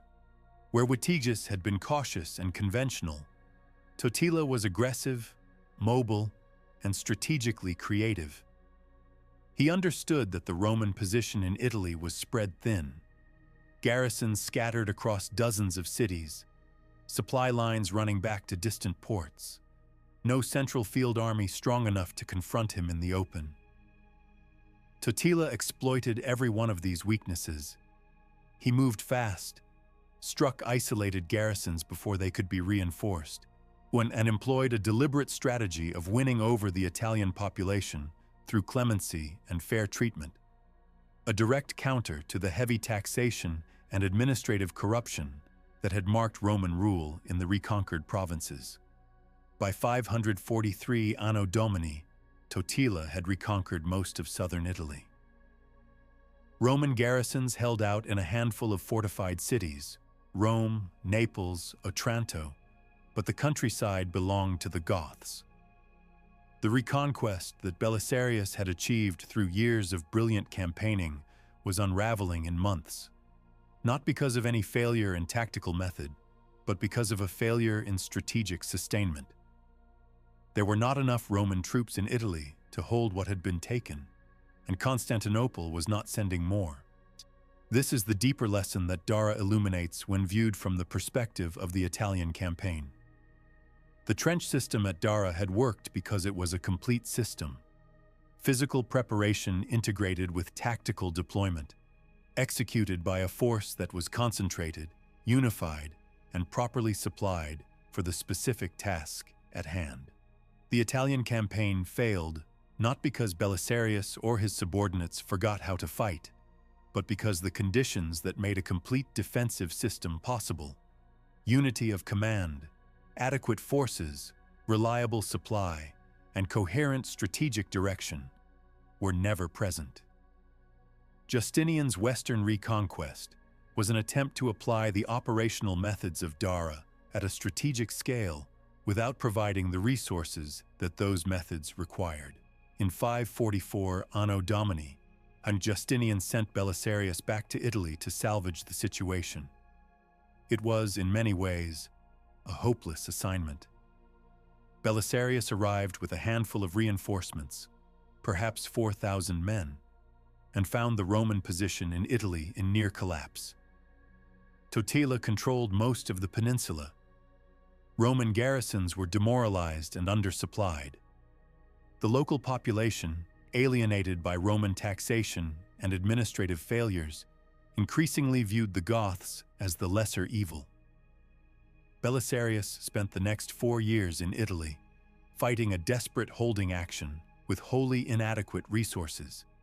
He retook Rome briefly, lost it again, retook it a second time, and fortified it with a skeleton garrison. He raided Gothic supply lines, conducted small-scale amphibious operations along the Italian coast, and attempted to rebuild Roman positions in key locations. But without the troop numbers or the logistical support to mount a major offensive, he could not reverse Totila's gains. Every tactical success was temporary because there were never enough forces to hold the ground that had been taken. In 549 Anno Domini, Belisarius was recalled to Constantinople for the last time. He had spent 5 years in Italy and had prevented a complete collapse, but the Gothic kingdom was still intact. Totila still commanded a powerful army, and Rome itself had changed hands multiple times, each time suffering further devastation. The city that had once been home to over 1 million people was reduced to a shattered remnant, its population scattered, its great buildings damaged or destroyed, its aqueducts and infrastructure wrecked by repeated sieges. When the eventual destruction of the Gothic kingdom would fall to another commander, the eunuch general Narses, who arrived in Italy in 552 Anno Domini with something Belisarius had never been given, an army large enough to win.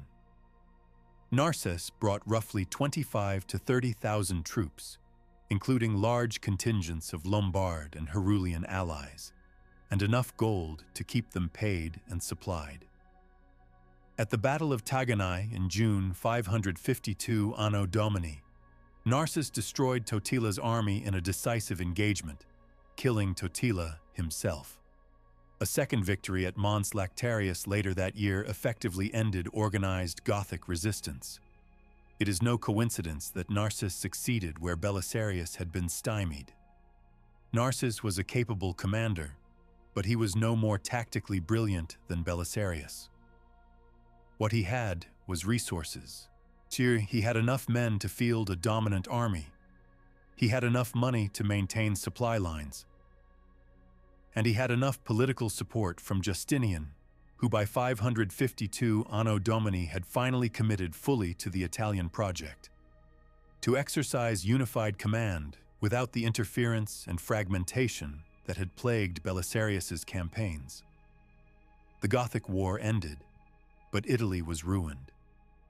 2 decades of fighting had devastated the peninsula far more thoroughly than the original Germanic conquests of the 5th century.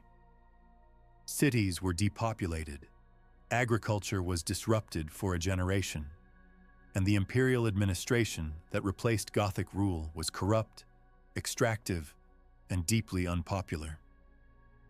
Within 2 decades of Narcissus' victory, much of Italy would be lost again, this time to the Lombards, stuck in another Germanic people who invaded in 568 Anno Domini and carved out a kingdom that would endure for 2 centuries. The entire arc of the Western Reconquest, from the triumph at Dara to the devastation of Italy, tells a single coherent story about the relationship between tactical excellence and strategic sustainability.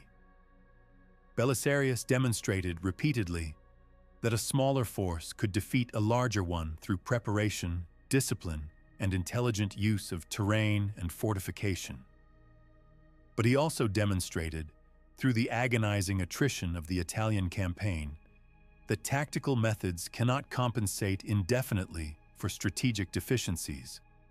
Without adequate forces, reliable supply, and unified command, even the most brilliant defensive system eventually collapses under the weight of a prolonged war. And while Belisarius fought his way through Italy, the eastern frontier, the frontier where everything had started, where the trenches of Dara had first proven their worth, was about to erupt again in a crisis that would threaten the very survival of the empire. In the spring of 540 Anno Domini, while Belisarius was completing the capture of Ravenna and the apparent destruction of the Gothic kingdom, Khosrow I of Persia broke the eternal peace. The treaty that had freed Justinian's hands for the Western Reconquest, the treaty that was supposed to last forever, had survived exactly 8 years. Its collapse would prove that the eastern frontier remained the most dangerous theater of the empire, and that everything Justinian had built in the west was ultimately dependent on holding the line in Mesopotamia. Khosrow's reasons for breaking the peace were a mixture of strategic calculation and opportunism. He had spent the years since 532 Anno Domini consolidating his throne, reforming the Sassanid administrative and military systems, and watching with growing alarm as Justinian's western campaigns succeeded beyond anyone's expectations. The conquest of Vandal Africa and the apparent conquest of Gothic Italy meant that Constantinople was reassembling the old Roman Empire, an empire that, if fully restored, would dwarf Persia in territory, population, and wealth. Khosrow could not afford to wait until Justinian finished in the west and turned the full weight of a reunited empire eastward. The time to strike was now, while Roman forces were committed across the Mediterranean and the eastern frontier was thinly garrisoned. The timing was devastating. Justinian had done exactly what strategic logic warned against. He had overextended. The best Roman troops and the empire's most capable general were in Italy. The eastern frontier forces had been drawn down to feed the western campaigns. The garrisons in Mesopotamia, Syria, and Armenia were adequate for peacetime deterrence, but wholly insufficient for a major Persian offensive. And Khosrow was not launching a raid. He was launching a full-scale invasion. In the summer of 540 Anno Domini, Khosrow crossed the frontier with a massive army and drove straight into Roman Syria. His primary target was Antioch, the third largest city in the Roman Empire. a commercial and cultural center of enormous wealth and strategic importance. The city's defenses were neglected. Its garrison was small, and there was no Roman field army in position to intercept the Persian advance. The fall of Antioch was a catastrophe. Khosrow's forces stormed the city, overwhelmed its defenders, and sacked it with systematic thoroughness. The population was deported to Persia, where Khosrow built a new city near his capital of Ctesiphon to house them. A deliberate humiliation designed to showcase Persian power and Roman weakness. The wealth of Antioch, centuries of accumulated treasure, trade goods, and artistic works, was carried east. The city itself was left a smoking ruin. The sack of Antioch in 540 Anno Domini was the worst military disaster to befall the Eastern Roman Empire in generations. It was worse than the defeat at Thanurus in 528 Anno Domini, worse than any single setback of the Anastasian War. It demonstrated, in the most brutal possible terms, that Justinian's Western ambitions had been purchased at the cost of Eastern security. The frontier that Belisarius had stabilized at Dara, the frontier that the eternal peace was supposed to have secured, had collapsed in a matter of weeks. And this is where the story of Dara becomes something larger than a single battle. The fortress city itself remained in Roman hands. Khosrow did not attack Dara directly during the 540 Anno Domini campaign, choosing instead to bypass the fortified frontier zone and strike at the softer targets deeper inside Syria. But the strategic system that Dara represented, a forward defensive position designed to deter and channel Persian aggression, had failed in its broader purpose. It had failed not because the fortifications were inadequate or the garrison was incompetent, but because the empire had drawn too many resources away from the frontier to sustain its western adventures. The walls of Dara still stood. The trenches Belisarius had dug were long since filled in. But the army that was supposed to operate from Dara, the field force that gave the fortress its strategic meaning, was in Italy. The lesson is stark. Fortifications without adequate mobile forces behind them are obstacles, not defenses. They can delay an attacker, but they cannot stop one. A fortress like Dara derived its strategic value from the combination of physical fortification and a field army capable of operating from it, capable of intercepting enemy advances, counterattacking after the defenses channeled the enemy into disadvantageous positions, and threatening the flanks and supply lines of any force that tried to bypass the fortress zone.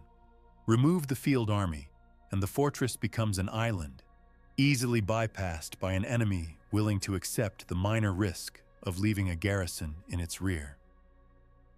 This is precisely what Khosrow did. He left Dara alone, marched past the frontier fortifications, and struck the undefended interior. The entire defensive architecture of Upper Mesopotamia, the fortresses, the walls, the carefully maintained garrison system, was rendered strategically irrelevant by the absence of the mobile forces that were supposed to give it teeth. Justinian's response to the crisis was frantic.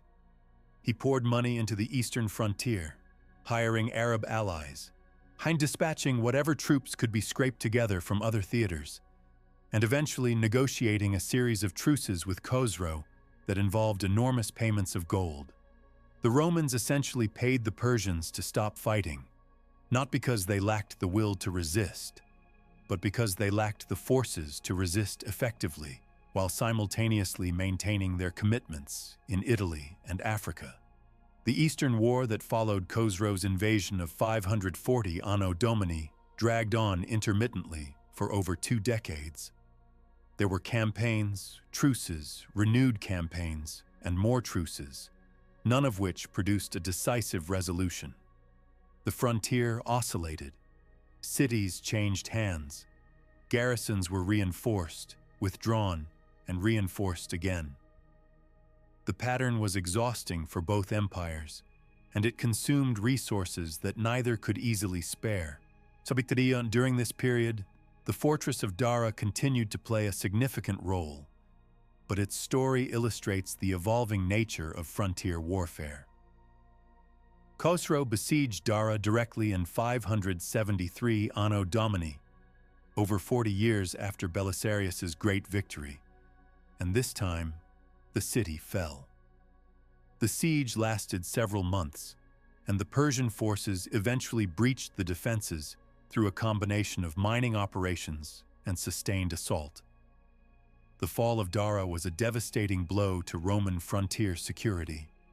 The fortress that Anastasius had built as the anchor of Roman defense in Upper Mesopotamia, the fortress where Belisarius had demonstrated the power of prepared defensive positions, was now in Persian hands. The loss of Dara triggered a military and political crisis in Constantinople. Emperor Justin II, who had provoked the renewed war with Persia through aggressive diplomacy, suffered a mental breakdown that was at least partly attributed to the shock of the disaster. The empire eventually recovered the city through negotiation. Dara was returned to Roman control as part of a peace settlement, but the episode underscored the fragility of frontier defenses that depended on a single strongpoint. What the long history of Dara reveals, from its construction under Anastasius through Belisarius's victory in 530 Anno Domini to its fall in 573 Anno Domini, is a consistent strategic truth. Fixed fortifications are force multipliers, not force replacements. They amplify the effectiveness of the troops that hold them. They channel enemy movements, create defensive advantages, and impose costs on attackers. But they are not self-sustaining. They require garrisons. They require supply. They require mobile field forces that can operate in conjunction with them. And they require strategic attention from the political leadership that controls the resources on which everything else depends. Belisarius understood this intuitively. At Dara, he had not simply hidden behind fortifications. He had used them as the framework for an active defense, a defense that included aggressive counterattacks, mobile reserves, and the deliberate exploitation of enemy disorder. The trenches did not win the battle by themselves. They created the conditions under which Roman forces could fight effectively. The distinction is crucial, and it separates the lesson of Dara from the simplistic conclusion that walls and ditches are sufficient for defense. The broader Roman military tradition of the 6th century absorbed this lesson unevenly. In some theaters and some periods, commanders applied it brilliantly, combining fortification with mobile operations to hold frontiers against superior enemies. In others, the lesson was forgotten or ignored, and fortifications were treated as passive barriers behind which garrisons waited for attacks they could not repel alone. The Strategicon, a military manual traditionally attributed to Emperor Maurice and composed in the late 6th or early 7th century Anno Domini, reflects the accumulated wisdom of this era. It devotes extensive attention to field fortifications, defensive deployment, and the use of terrain to offset enemy advantages, topics that would have been immediately familiar to anyone who studied the Battle of Dara. The manual recommends trenches, obstacles, and prepared positions as standard elements of defensive warfare, and it emphasizes the importance of reserves positioned to deliver counterattacks once the enemy's assault has been disrupted by the defensive system. Whether the Strategicon's authors were directly influenced by the example of Dara is impossible to prove, but the alignment of principles is unmistakable. The lessons of that June day in 530 Anno Domini, preparation over improvisation, terrain shaping over brute force, integrated defense over passive resistance, had entered the institutional bloodstream of the Roman military. They would resurface in various forms in Byzantine defensive doctrine for centuries to come. But we have moved ahead of our story. To fully understand the significance of Dara, we need to return to the battle itself and examine more closely the specific tactical mechanisms that made the defense work. The exact geometry of the trench system, the role of each unit in the Roman deployment, and the precise sequence of events that turned a Persian numerical advantage into a Persian catastrophe. Let us return to the plain before Dara, to that second morning in late June of 530 Anno Domini, and look at the battlefield with the precision it deserves. Because the tactical details of this engagement are not incidental to the story. They are the story. The reason Dara matters to military history is not that the Romans won, but how they won. And the mechanics of that victory repay close examination. The terrain in front of Dara was relatively flat, sloping gently away from the city walls toward the open plain to the north, where the Persian army would deploy. This was not naturally defensive ground. There were no rivers cutting across the approach, no dense forests to anchor a flank, no ridgelines to provide elevation advantage. It was, in almost every respect, the kind of ground that favored the attacker, particularly an attacker whose primary striking power was heavy cavalry. Left unmodified, this ground would have allowed the Persians to form up at a distance, build momentum, and deliver their shock charge at full force across a broad front. Belisarius could not change the fundamental geography, but he could modify it.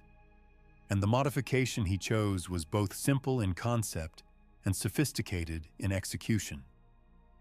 The trench system, as reconstructed from Procopius's account and supplemented by later analysis, consisted of a central trench running roughly east to west across the Roman front, perpendicular to the axis of the expected Persian advance.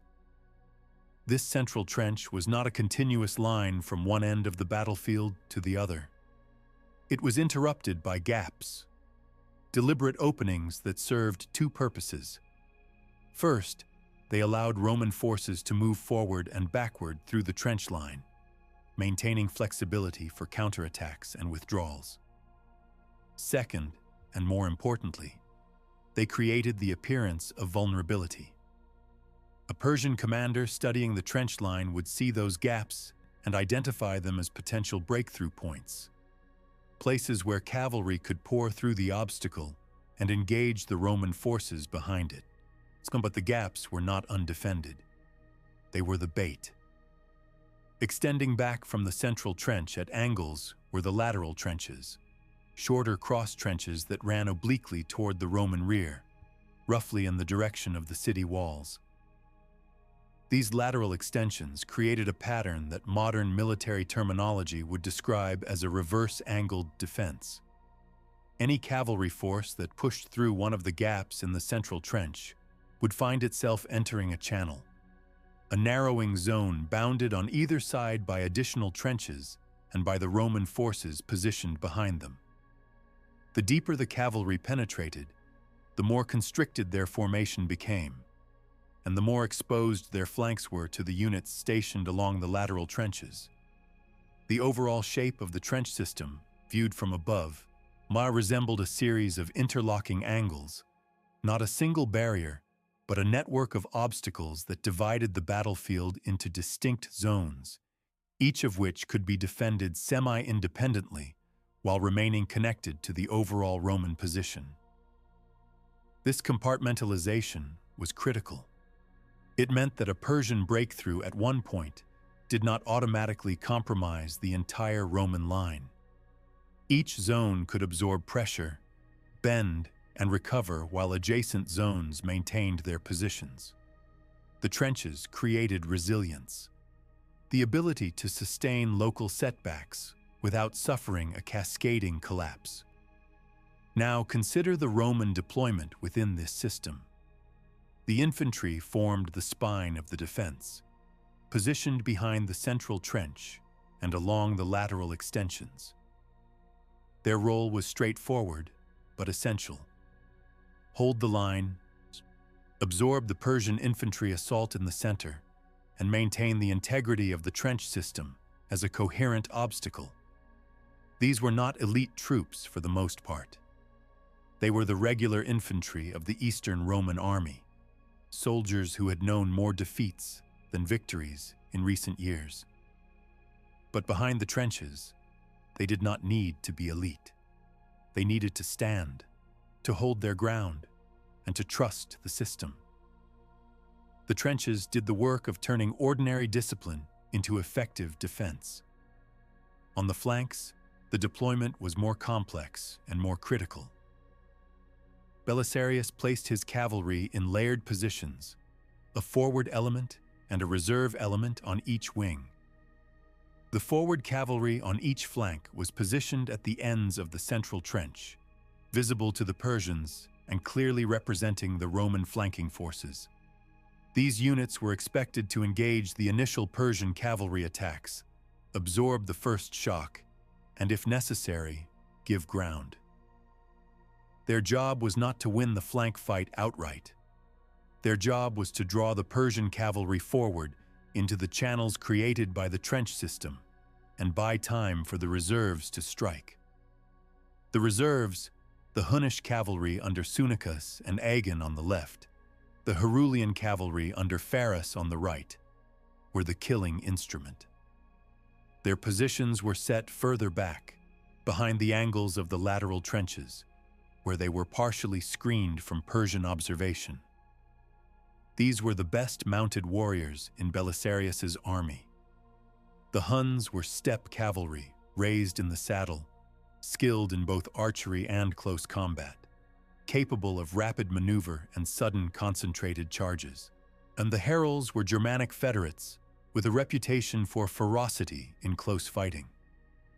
Both groups were accustomed to independent action and aggressive tactics, qualities that made them ideal for the counterattack role Belisarius had assigned them. The orders to these reserve units were precise, and they required a kind of discipline that is arguably harder than fighting in the front line. They were told to wait, to watch the battle develop, to endure the sight of their comrades on the forward line being pressed back by the Persian assault, and to strike only when the Persian cavalry had pushed deep enough into the trench system's channels that a flank attack would catch them disordered, overextended, and unable to reform. This is a command and control challenge of the highest order. In the chaos of a 6th century battlefield, with dust clouds obscuring visibility, with the noise of combat drowning out verbal orders, with the natural human impulse to charge when you see your allies in trouble, holding a reserve in position until exactly the right moment requires absolute trust between the commanding general and his subordinate leaders. Belisarius had to trust that Sunicus, Agon, and Pharis would hold until the conditions were right, and they had to trust that Belisarius's plan would actually create the conditions he promised. There is one additional element of the Roman deployment that deserves attention, because it is often overlooked in accounts that focus on the trench system and the cavalry counterattack. Belisarius positioned a force of 300 heavily armed cavalry directly behind the center of the Roman line, under his personal command. This was not a reserve in the flanking sense. It was a reaction force, positioned to move quickly to any point in the line that was in danger of breaking. Its purpose was to provide the commander with a personal instrument of intervention, a mobile reserve that could reinforce a wavering sector, seal a breach, or deliver a local counterattack wherever the situation demanded. This central reserve is significant because it reveals Belisarius's understanding of the fundamental uncertainty of battle. No plan survives contact with the enemy completely intact. The trench system was designed to create favorable conditions, but Belisarius knew that the Persians might find a weakness he had not anticipated, or that one section of his line might falter unexpectedly. And the 300 horsemen behind the center were his insurance, a flexible element that allowed him to respond to the unexpected without committing his flanking reserves prematurely. With this deployment in place, the Roman army at Dara was not simply a line of soldiers behind a ditch. It was a defensive system with multiple layers, built-in redundancy, and a planned sequence of actions designed to channel the Persian attack into a trap. The trenches disrupted and channeled. The forward infantry and cavalry absorbed and delayed. The flanking reserves waited and then struck. And the central reserve provided flexibility for the unexpected. Every element depended on every other element, and the physical layout of the trench system was the framework that held everything together. Now, on the second day of battle, when Perazes ordered the general assault, all of these elements were put to the test simultaneously. The Persian attack on the Roman left flank came first and came hard, led by a mass of heavy cavalry that represented the best of the Sassanid mounted arm. These were cataphracts, armored riders on armored horses, carrying long lances, trained to deliver a concentrated shock charge that could shatter almost any formation in the ancient world. They advanced at speed, aiming to overwhelm the Roman cavalry on the left wing and roll up the entire Roman line from that direction. The forward Roman cavalry on the left engaged and was pushed back. This was expected. The forward element was not strong enough to stop a full-weight cataphract charge, and it was not supposed to. Its role was to slow the charge. She forced the Persians to fight through the trench obstacles and create the delay that the reserve needed. As the Roman forward cavalry gave ground, the Persian cataphracts pressed forward, pushing through the gaps in the trench line and driving into the channel created by the lateral extensions. And here is where the geometry of the trench system proved decisive. The Persian cavalry, pressing its advantage, funneled into a space that grew narrower the deeper they advanced. Riders bunched together as the lateral trenches compressed their formation. The organized ranks of the initial charge broke apart as individual horsemen navigated around obstacles at different speeds. The front of the charge slowed as it encountered resistance from the retreating Roman cavalry, while the rear continued to push forward, compressing the formation further.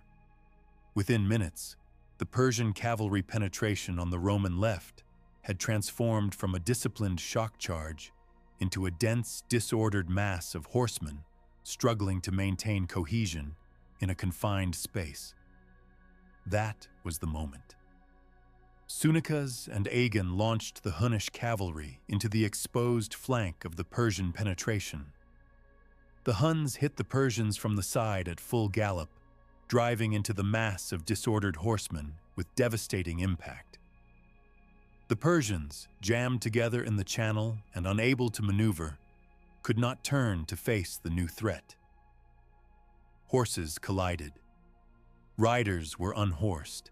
The tight formation that had been the cataphracts' greatest strength moments earlier became a death trap as the Hunnish cavalry drove deep into their flank, cutting down riders who could not dodge, could not reform, and could not retreat because the press of their own comrades blocked the way. The Persian left-wing attack disintegrated. Survivors who could extract themselves fled northward across the plain, pursued by the Hunnish cavalry. The Roman forward cavalry on the left, which had been falling back under pressure, rallied and joined the pursuit. On the Roman right, the sequence was similar but not identical. Pharis and his Herulians held a position on slightly elevated ground, a modest advantage that Belisarius had incorporated into his defensive geometry. When the Persian cavalry on this wing committed to their assault and pushed forward past the trench line, Pharis led his warriors downhill into their flank. The elevation gave the Herulians additional momentum and a slight advantage in visibility. They could see the developing disorder in the Persian formation before committing to the charge. The result was the same. The Persian right-wing cavalry attack collapsed under the flank assault, and the survivors streamed northward in retreat.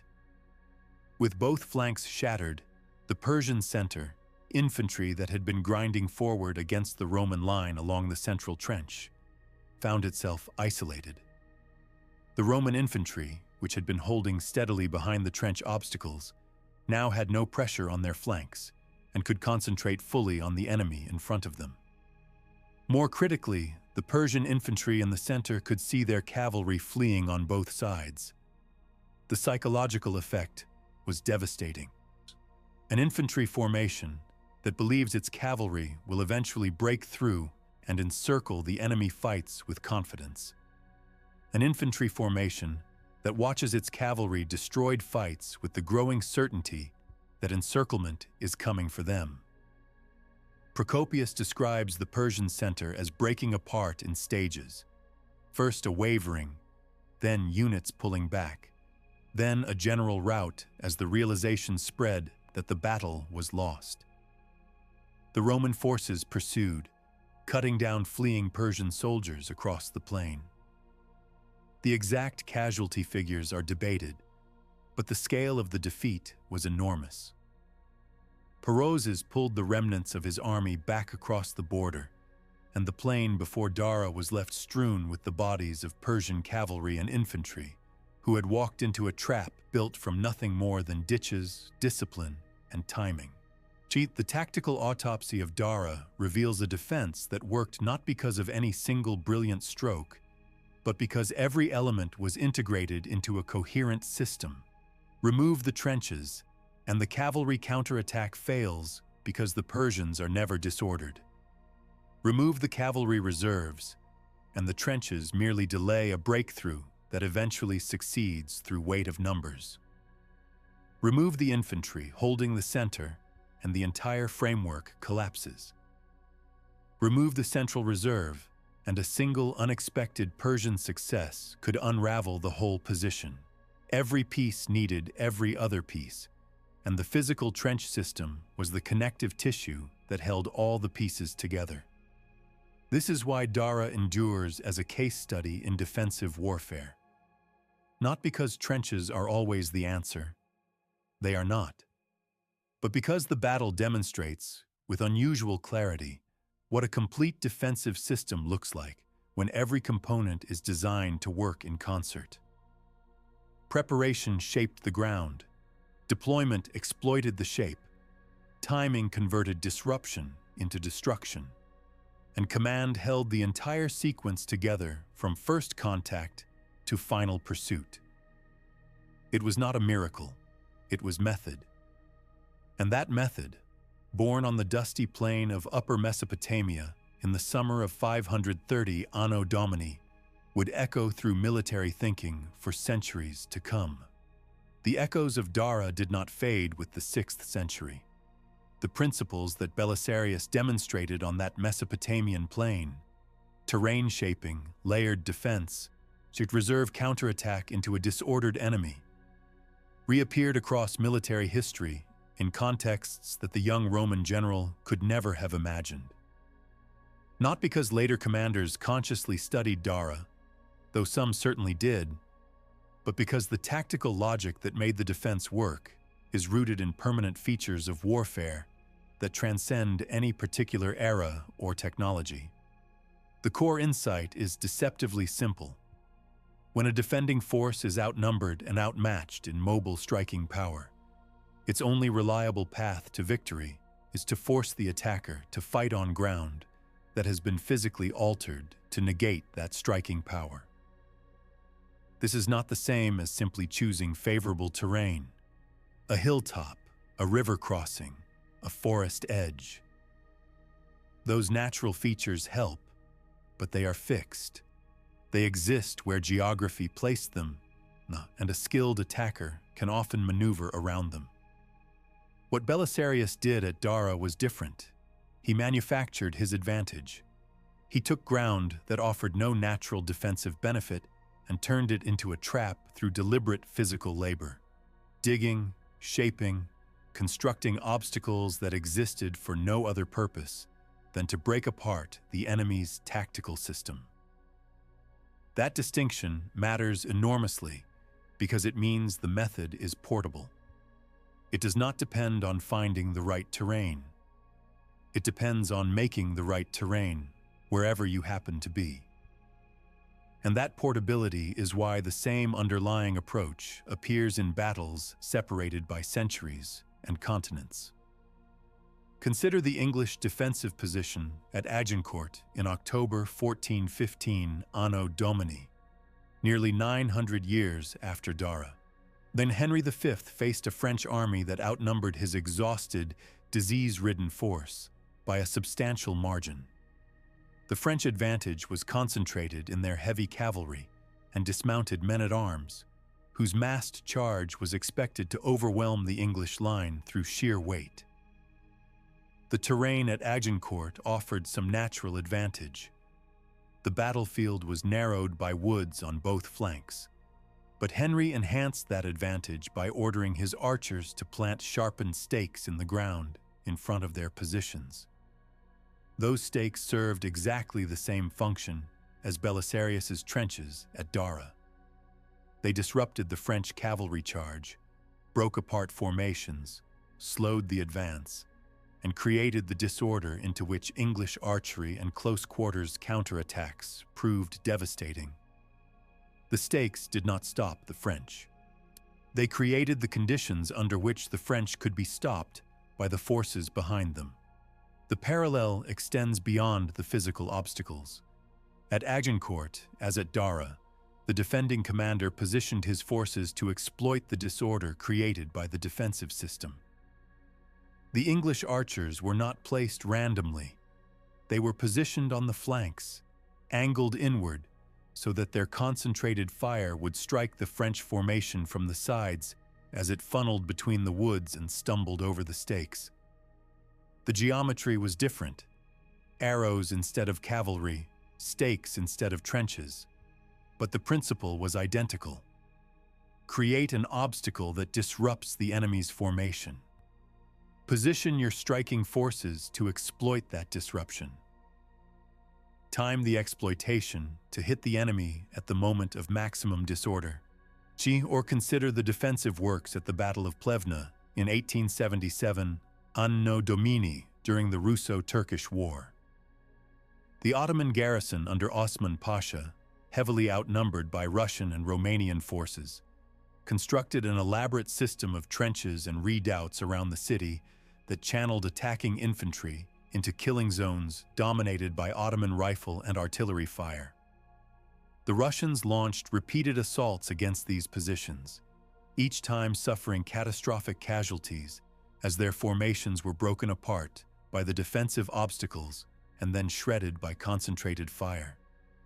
Plevna held for nearly 5 months, tying down an army many times its size, and its defense demonstrated the same principle that Dara had demonstrated 13 centuries earlier. Physical preparation multiplies defensive combat power to a degree that can offset enormous numerical inferiority. The evolution of this principle through the centuries followed the evolution of weapons technology. When the primary striking arm was cavalry, the obstacles were trenches, stakes, and ditches designed to disrupt mounted charges. When firearms transformed warfare, the obstacles became earthworks, redoubts, and eventually the elaborate trench systems of the First World War, designed to protect defenders from artillery and rifle fire, while channeling infantry assaults into positions where defensive firepower could destroy them. The technology changed. The geometry changed. The underlying logic did not. And it is worth noting what that logic requires beyond the physical construction of obstacles. At Dara, the trench system alone would have been insufficient without the disciplined infantry holding the center, the precisely positioned cavalry reserves on the flanks, the concealment of those reserves until the critical moment, and the unified command that coordinated the entire sequence. At Agincourt, the stakes alone would have been insufficient without the archers positioned to exploit the disorder they created. At Plevna, the earthworks alone would have been insufficient without the Ottoman riflemen manning them with the discipline and ammunition supply to sustain prolonged defensive fire. In every case, the physical preparation was necessary, but not sufficient. What made it decisive was the integration of obstacle, force, and timing into a coherent defensive system. And that integration required something that no amount of digging could provide: command competence. Someone had to design the system. Someone had to position the forces correctly within it. Someone had to make the critical timing decisions: when to hold, when to counterattack, when to commit reserves. At Dara, that someone was Belisarius, and his performance that day established him as one of the outstanding tactical commanders of late antiquity. But here is where we must be careful not to overcredit the individual at the expense of the system. The cult of the great commander is one of the most persistent distortions in military history. It is tempting to attribute Dara entirely to Belisarius's genius, to tell the story as one man's brilliant vision overcoming impossible odds. That narrative is satisfying but incomplete. Belisarius designed the trench system, yes. But the trenches were dug by thousands of ordinary soldiers. The infantry line was held by men whose names Procopius did not record.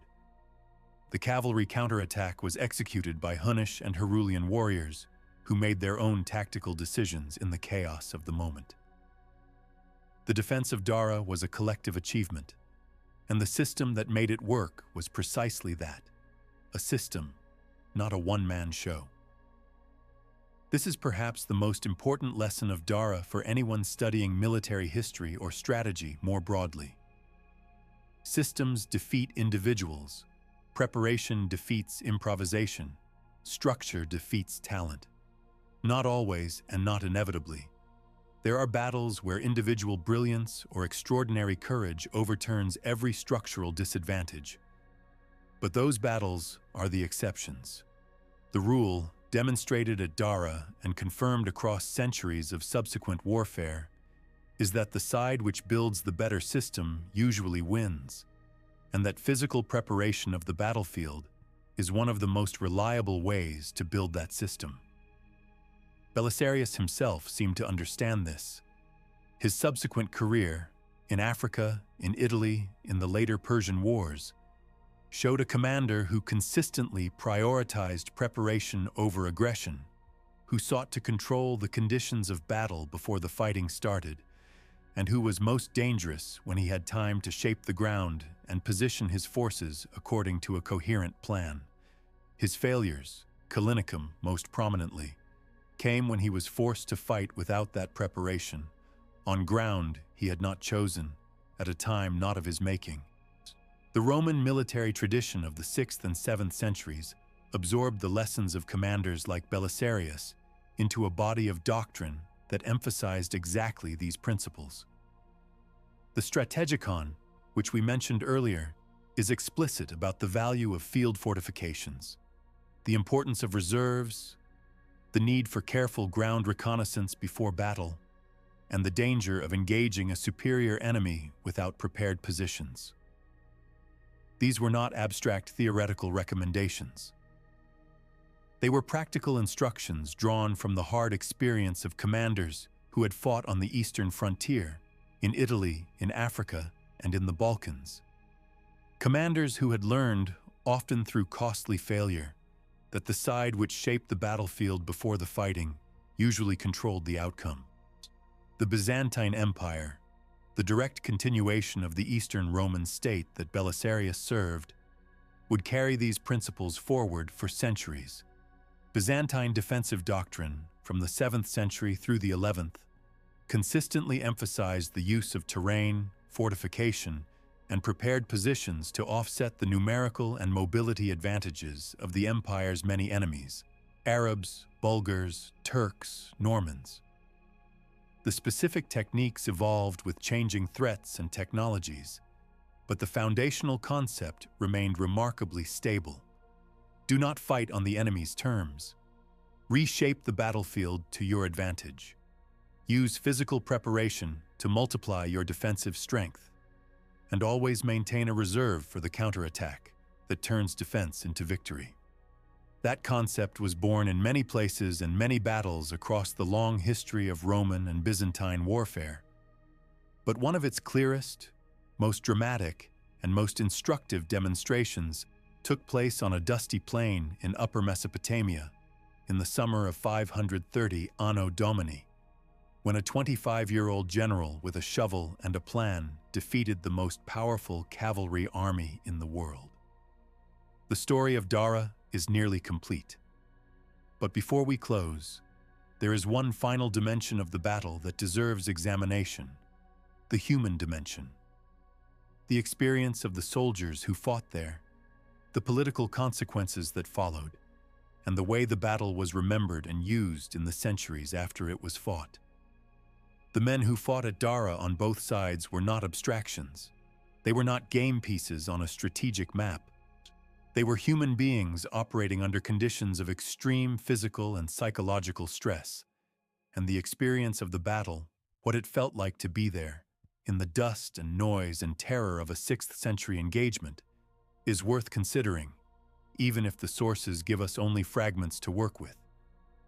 Consider the Roman infantry holding the center of the line on the second day.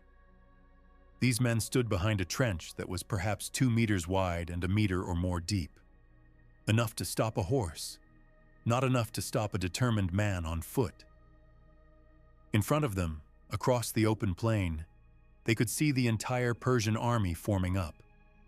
50,000 men, cavalry formations stretching across the horizon. The sound of thousands of horses, the glint of armor and lance points in the Mesopotamian sun, shows the rhythmic noise of an army preparing to advance. These Roman soldiers had been on the losing side of this frontier for most of their careers. Many of them had friends or comrades who had died at Thanurus 2 years earlier. They knew what Persian cavalry could do to a Roman line in the open, and they were being asked to stand in the open, behind a ditch, yes, but not behind the massive stone walls of Dara itself, and absorb the charge of the most feared mounted force in the known world. The psychological burden of that position is difficult to overstate. The natural human instinct when facing an oncoming cavalry charge is to run. Every survival impulse screams at you to turn and flee for the safety of the walls behind you. Holding your ground requires either extraordinary personal courage or, more reliably, the collective discipline that comes from training, unit cohesion, and trust in the men standing on either side of you. The trench system helped. It gave the infantry something physical to anchor their position, a line in the earth that said, "This is where we stand." Psychologically, a prepared position provides a sense of security that open ground does not, even if the actual protective value of the position is modest. The act of having dug the trench themselves may have reinforced this effect. These soldiers had invested their own labor in this ground. It was theirs in a way that an arbitrary patch of plain could never be. On the Persian side, the experience was different, but no less intense. The cataphracts who led the flank charges were elite warriors, drawn from the Sassanid aristocracy and their retainers. They rode into battle on horses that were themselves armored, carrying long lances that required both hands to wield effectively, wearing scale or lamellar armor that covered most of their bodies. The weight of this equipment was enormous. Estimates suggest that a fully equipped cataphract and his horse carried upward of 50 to 60 kilograms of armor alone, in addition to weapons and supplies. In the heat of a Mesopotamian summer, the physical toll was punishing. Dehydration, heat exhaustion, and the sheer fatigue of managing a heavily burdened horse over rough ground were constant threats, even before the fighting started. When these cataphracts encountered the trench system, the experience would have been disorienting and dangerous in ways that a modern reader might not immediately appreciate. A horse moving at a canter or gallop that encounters an unexpected obstacle a ditch, a change in ground level, loose earth from excavation, will often refuse, swerve, or stumble. A rider in heavy armor on a stumbling horse is in immediate danger of being thrown, and a thrown cataphract in 60 kilograms of armor, lying on the ground in the middle of a cavalry melee, is essentially helpless. The trenches did not need to be deep enough to trap horses permanently. They needed to be just disruptive enough to break the rhythm of the charge, to cause horses to slow or stop or veer, and to create the momentary chaos in which a tightly packed cavalry formation loses its cohesion. Procopius does not give us a detailed account of individual experiences during the battle. His narrative is focused on the movements of units and the decisions of commanders, as was conventional for military historians of his era. But we can reconstruct, from what he does tell us, and from what we know about the weapons, equipment, and conditions of 6th century warfare, something of what the battle felt like at the human level. The noise would have been tremendous. Thousands of horses' hooves on hard-packed earth. The clash of metal on metal as cavalry engaged. The shouting of officers trying to maintain control of their formations. The screams of wounded men and horses. The thud of arrows and javelins striking shields and armor. In the center, where the infantry lines met across the trench, the fighting would have been close and grinding. Spears thrust over the trench line, shields locked, men pushing and stabbing in a confined space where the trench itself prevented either side from achieving the momentum of a true charge.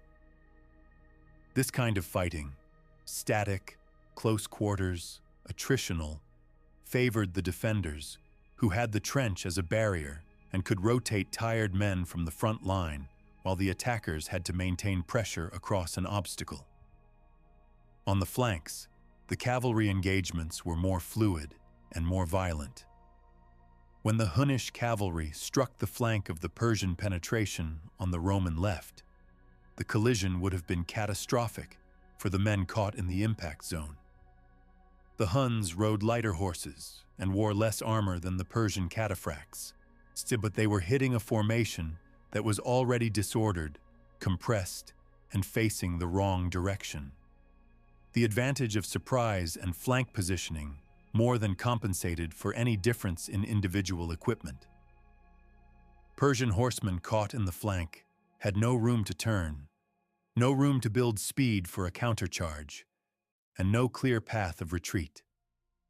Many would have been killed before they fully understood what was happening. The rout, when it came, would have been the most dangerous phase of the battle for the defeated Persians. A fleeing army in the ancient and medieval world suffered the majority of its casualties, not during the battle itself, but during the pursuit that followed. Men who turned their backs to run were cut down by pursuers who no longer faced resistance. Cavalry fleeing on exhausted horses were overtaken by fresh pursuers.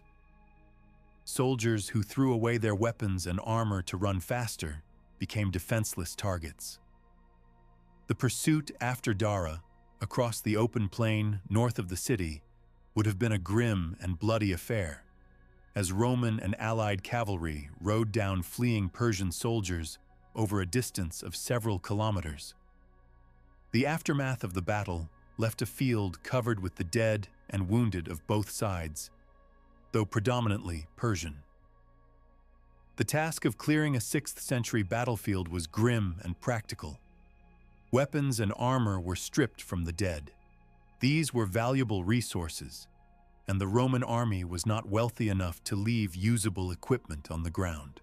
The wounded, if they were Roman or allied, were collected and treated with whatever medical knowledge the army possessed, which in this era was limited but not negligible. Roman military medicine included wound cleaning, bandaging, and basic surgical procedures for removing arrows and treating cuts.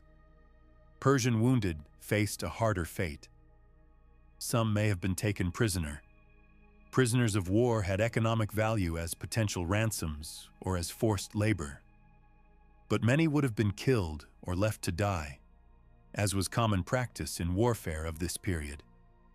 Inside Dara, the mood would have shifted from the tension of the previous days to a mixture of relief and exhaustion. Belisarius had won, and his men knew it. But the cost had not been negligible. Roman casualties, while far lighter than Persian losses, still numbered in the hundreds at minimum, and the physical and psychological toll of 2 days of combat under extreme conditions left the army drained. Now, there would be no immediate pursuit beyond the initial cavalry chase. The Roman army needed rest, resupply, and reorganization before it could conduct further operations. The political consequences of Dara radiated outward in waves. The most immediate effect was on the frontier itself. Persian raiding and offensive operations in Upper Mesopotamia paused. Perazes had lost too many men and too much credibility to mount another major operation in the near term. The Roman garrison at Dara, which had been under constant threat, was now secure for the foreseeable future. The fortress that Anastasius had built as a provocation and a necessity had justified its existence in the most emphatic way possible. In Constantinople, the victory elevated both Belisarius and Justinian. For Belisarius, Dara established his reputation as a commander of the first rank, the man who had beaten the Persians on the one frontier where Rome had been losing for a generation. For Justinian, it validated his strategy of appointing young, aggressive commanders to replace the cautious, defensive-minded generals who had presided over the eastern frontier's decline. The political capital from Dara gave Justinian the confidence and the domestic support to pursue his larger ambitions: the eternal peace with Persia, the Western reconquest, the grand vision of a restored Roman Empire. In Persia, the defeat produced recrimination and reassessment. Perazes was not executed or disgraced. Sassanid military culture, while demanding, recognized that a single battlefield defeat did not necessarily reflect incompetence. But his reputation suffered, and the Persian military establishment began to study what had gone wrong. The conclusion they reached, as their subsequent strategic behavior demonstrates, was not that they needed better cavalry or larger armies. It was that they needed to avoid fighting on ground the Romans had prepared. The shift to the Callinicum campaign axis, bypassing Dara entirely and seeking battle on open ground further south, was a direct product of the lessons the Persians drew from their defeat. This is an often overlooked aspect of Dara's significance. The battle did not simply demonstrate the power of prepared defensive positions. It also demonstrated the adaptability of a sophisticated enemy. The Persians learned from Dara just as the Romans did. They adjusted their strategy, changed their approach routes, and sought engagements where Roman field fortifications were not present. The result was an ongoing cycle of adaptation and counter-adaptation that characterized Roman-Persian warfare for the remainder of the 6th century, each side adjusting its methods in response to the other's innovations, producing a military competition that was among the most sophisticated in the ancient world. The memory of Dara persisted in Roman and later Byzantine military culture as an exemplary defensive victory. Procopius's account, written within a decade or two of the battle, became the primary source and was read by educated Romans for centuries. The battle appeared in military discussions and strategic writings as an example of how numerical inferiority could be overcome through preparation and intelligent deployment. Whether specific later commanders consciously modeled their defensive plans on Dara is difficult to establish with certainty, but the principles the battle embodied, terrain shaping, layered defense, reserve counterattack, became standard elements of Byzantine military doctrine in a way that suggests, at minimum, a broad institutional familiarity with the example. Belisarius himself, in the decades after Dara, became one of the most famous and most debated figures in Roman military history. His career after the great victories, Africa, Italy, the defense of Constantinople against the Huns in 559 Anno Domini, was marked by a gradual decline in imperial favor. Justinian, always wary of his general's popularity, kept Belisarius on a short leash, granting him commands when crisis demanded, but recalling him when the crisis passed. The relationship between emperor and general was complex, marked by mutual dependence, mutual suspicion, and a fundamental tension between Justinian's need for military competence and his fear of military ambition. Later tradition, particularly in the medieval period, embellished Belisarius's story with elements that are almost certainly fictional. Most famously, the legend that he was blinded and reduced to begging in the streets of Constantinople in his old age. There is no credible historical evidence for this story, which appears to have originated centuries after his death. What the historical record does tell us is that Belisarius died around 565 Anno Domini, the same year as Justinian, after a career that had taken him from the dusty plains of Mesopotamia to the shores of North Africa, to the ruined streets of Rome and back again. So he was arguably the most gifted field commander of his century, and the victory at Dara was the foundation on which his entire reputation was built. But the legacy of Dara outlasted its most famous participant. The battle endured not as a monument to one man's brilliance, but as a demonstration of a principle that applies wherever and whenever a weaker force faces a stronger one. You cannot always choose the ground, but when you can, reshape it. You cannot always match the enemy in numbers, but you can build a system that makes your numbers count for more than his. You cannot always control the timing of battle, but you can prepare so thoroughly that when the moment comes, every element of your defense works together to produce a result greater than the sum of its parts. That is what happened at Dara, and that is why, nearly 1,500 years later, it still matters. We have followed this story from the dusty plain before Dara in the summer of 530 Anno Domini to the fall of the Gothic kingdom in Italy, from the sack of Antioch to the long twilight of Belisarius's career, from the specific geometry of a trench system to the broad sweep of 6th century imperial strategy. It is time to draw the threads together and state plainly what the Battle of Dara teaches, not as abstract theory, but as practical knowledge earned in blood and dirt on a Mesopotamian battlefield. The first lesson is about preparation. Belisarius did not win at Dara because he was braver than Peroses, or because his soldiers were individually superior to their Persian counterparts.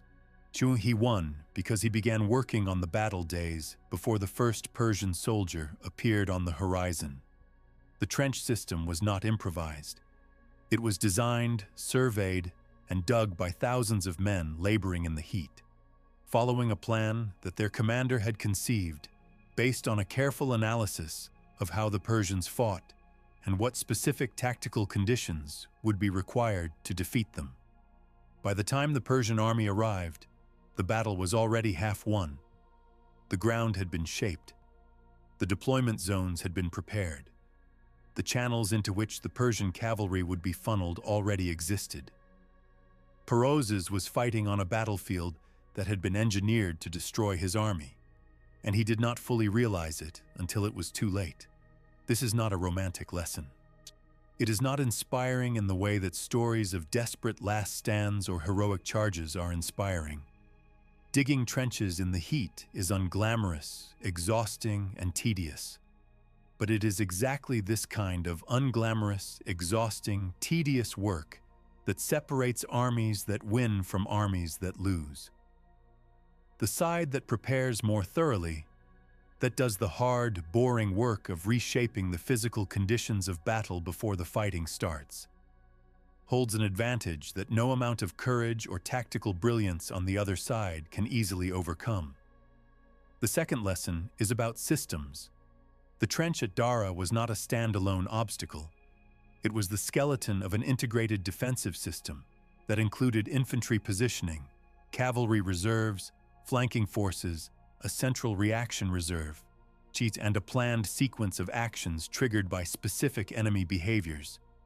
Every element of the system depended on every other element. The trenches created disorder. The infantry absorbed the frontal assault. The reserves exploited the disorder. The command structure coordinated the timing. Remove any single piece, and the system degrades or fails entirely. This is what distinguishes a true defensive system from a simple fortification. A wall is passive. A system is active. Dara was a system. The third lesson is about the relationship between tactical success and strategic sustainability.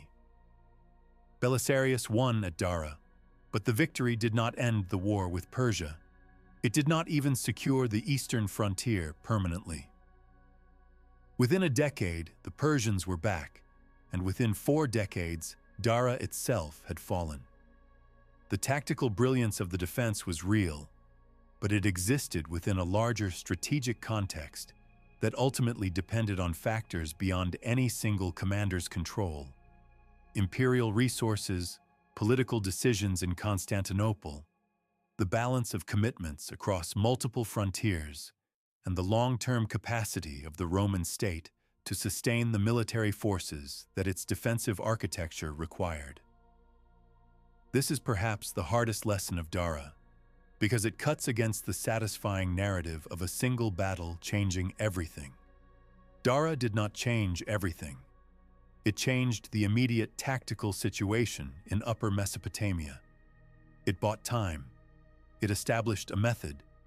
It provided a model that influenced Roman defensive thinking for generations.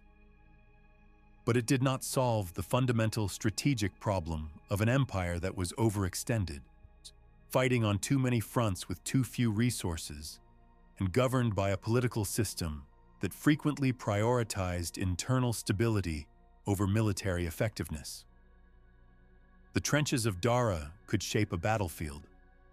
They could not shape an empire. The fourth lesson is about adaptation. Both sides at Dara learned from the battle and adjusted their behavior accordingly. The Romans learned that prepared field fortifications could neutralize Persian cavalry superiority and began incorporating this approach into their broader defensive doctrine. The Persians learned to avoid attacking prepared positions and shifted their operational approach to seek battle on ground where Roman fieldworks were absent. This cycle of adaptation and counter-adaptation is a constant in military history, and Dara illustrates it with particular clarity. But no tactical innovation remains decisive forever. The enemy studies your methods, identifies their weaknesses, and develops counters. The advantage goes not to the side that discovers a winning technique, but to the side that adapts faster and more effectively as the competition evolves. And the fifth lesson, the one that ties all the others together, is about the nature of military excellence itself.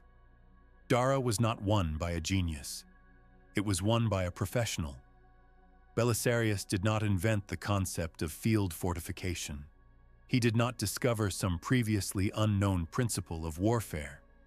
What he did was apply known methods with exceptional thoroughness, adapting them to the specific conditions he faced: the terrain, the enemy's tactical system, studying his own army's strengths and weaknesses, and executing the resulting plan with disciplined precision. The genius of Dara, if we must use that word, was not creative, it was analytical. Belisarius studied his problem, identified the critical variable, Persian cavalry cohesion during the shock charge, and designed a physical system to attack that variable. Then he positioned his forces to exploit the result. Every step was logical. Every step was grounded in observable military reality. And every step was executed not by one man, but by an army that trusted its commander's plan and carried it out under extreme pressure. That is what military professionalism looks like. Not the flash of inspiration on the battlefield, though that has its place. Not the heroic charge that turns the tide, though courage always matters. But the quiet, methodical, unglamorous work of preparation, studying the enemy, understanding the terrain, building the defenses, positioning the forces, briefing the subordinates, and then trusting the system when the moment of crisis arrives. Belisarius did all of these things at Dara, and the result was one of the most complete defensive victories in the history of ancient warfare. The plain before Dara is quiet now. The trenches are long gone, filled by centuries of wind-blown soil and the slow accumulation of time. The walls of the fortress, reinforced and rebuilt multiple times over the centuries, survive only as ruins in what is today southeastern Turkey, near the modern village of Oguz. Few visitors come to the site. There are no monuments to the battle, no markers indicating where the Hunnish cavalry launched their charge, or where the Persian cataphracts broke apart in the channels of Belisarius's trap. The landscape has returned to what it was before the fortress was built, dry, open, and unremarkable. But what happened there in June of 530 Anno Domini was not unremarkable. It was a demonstration, written in earth and blood, that the outcome of battle is not determined solely by numbers, or by the quality of weapons, or by the courage of soldiers, or by the brilliance of commanders.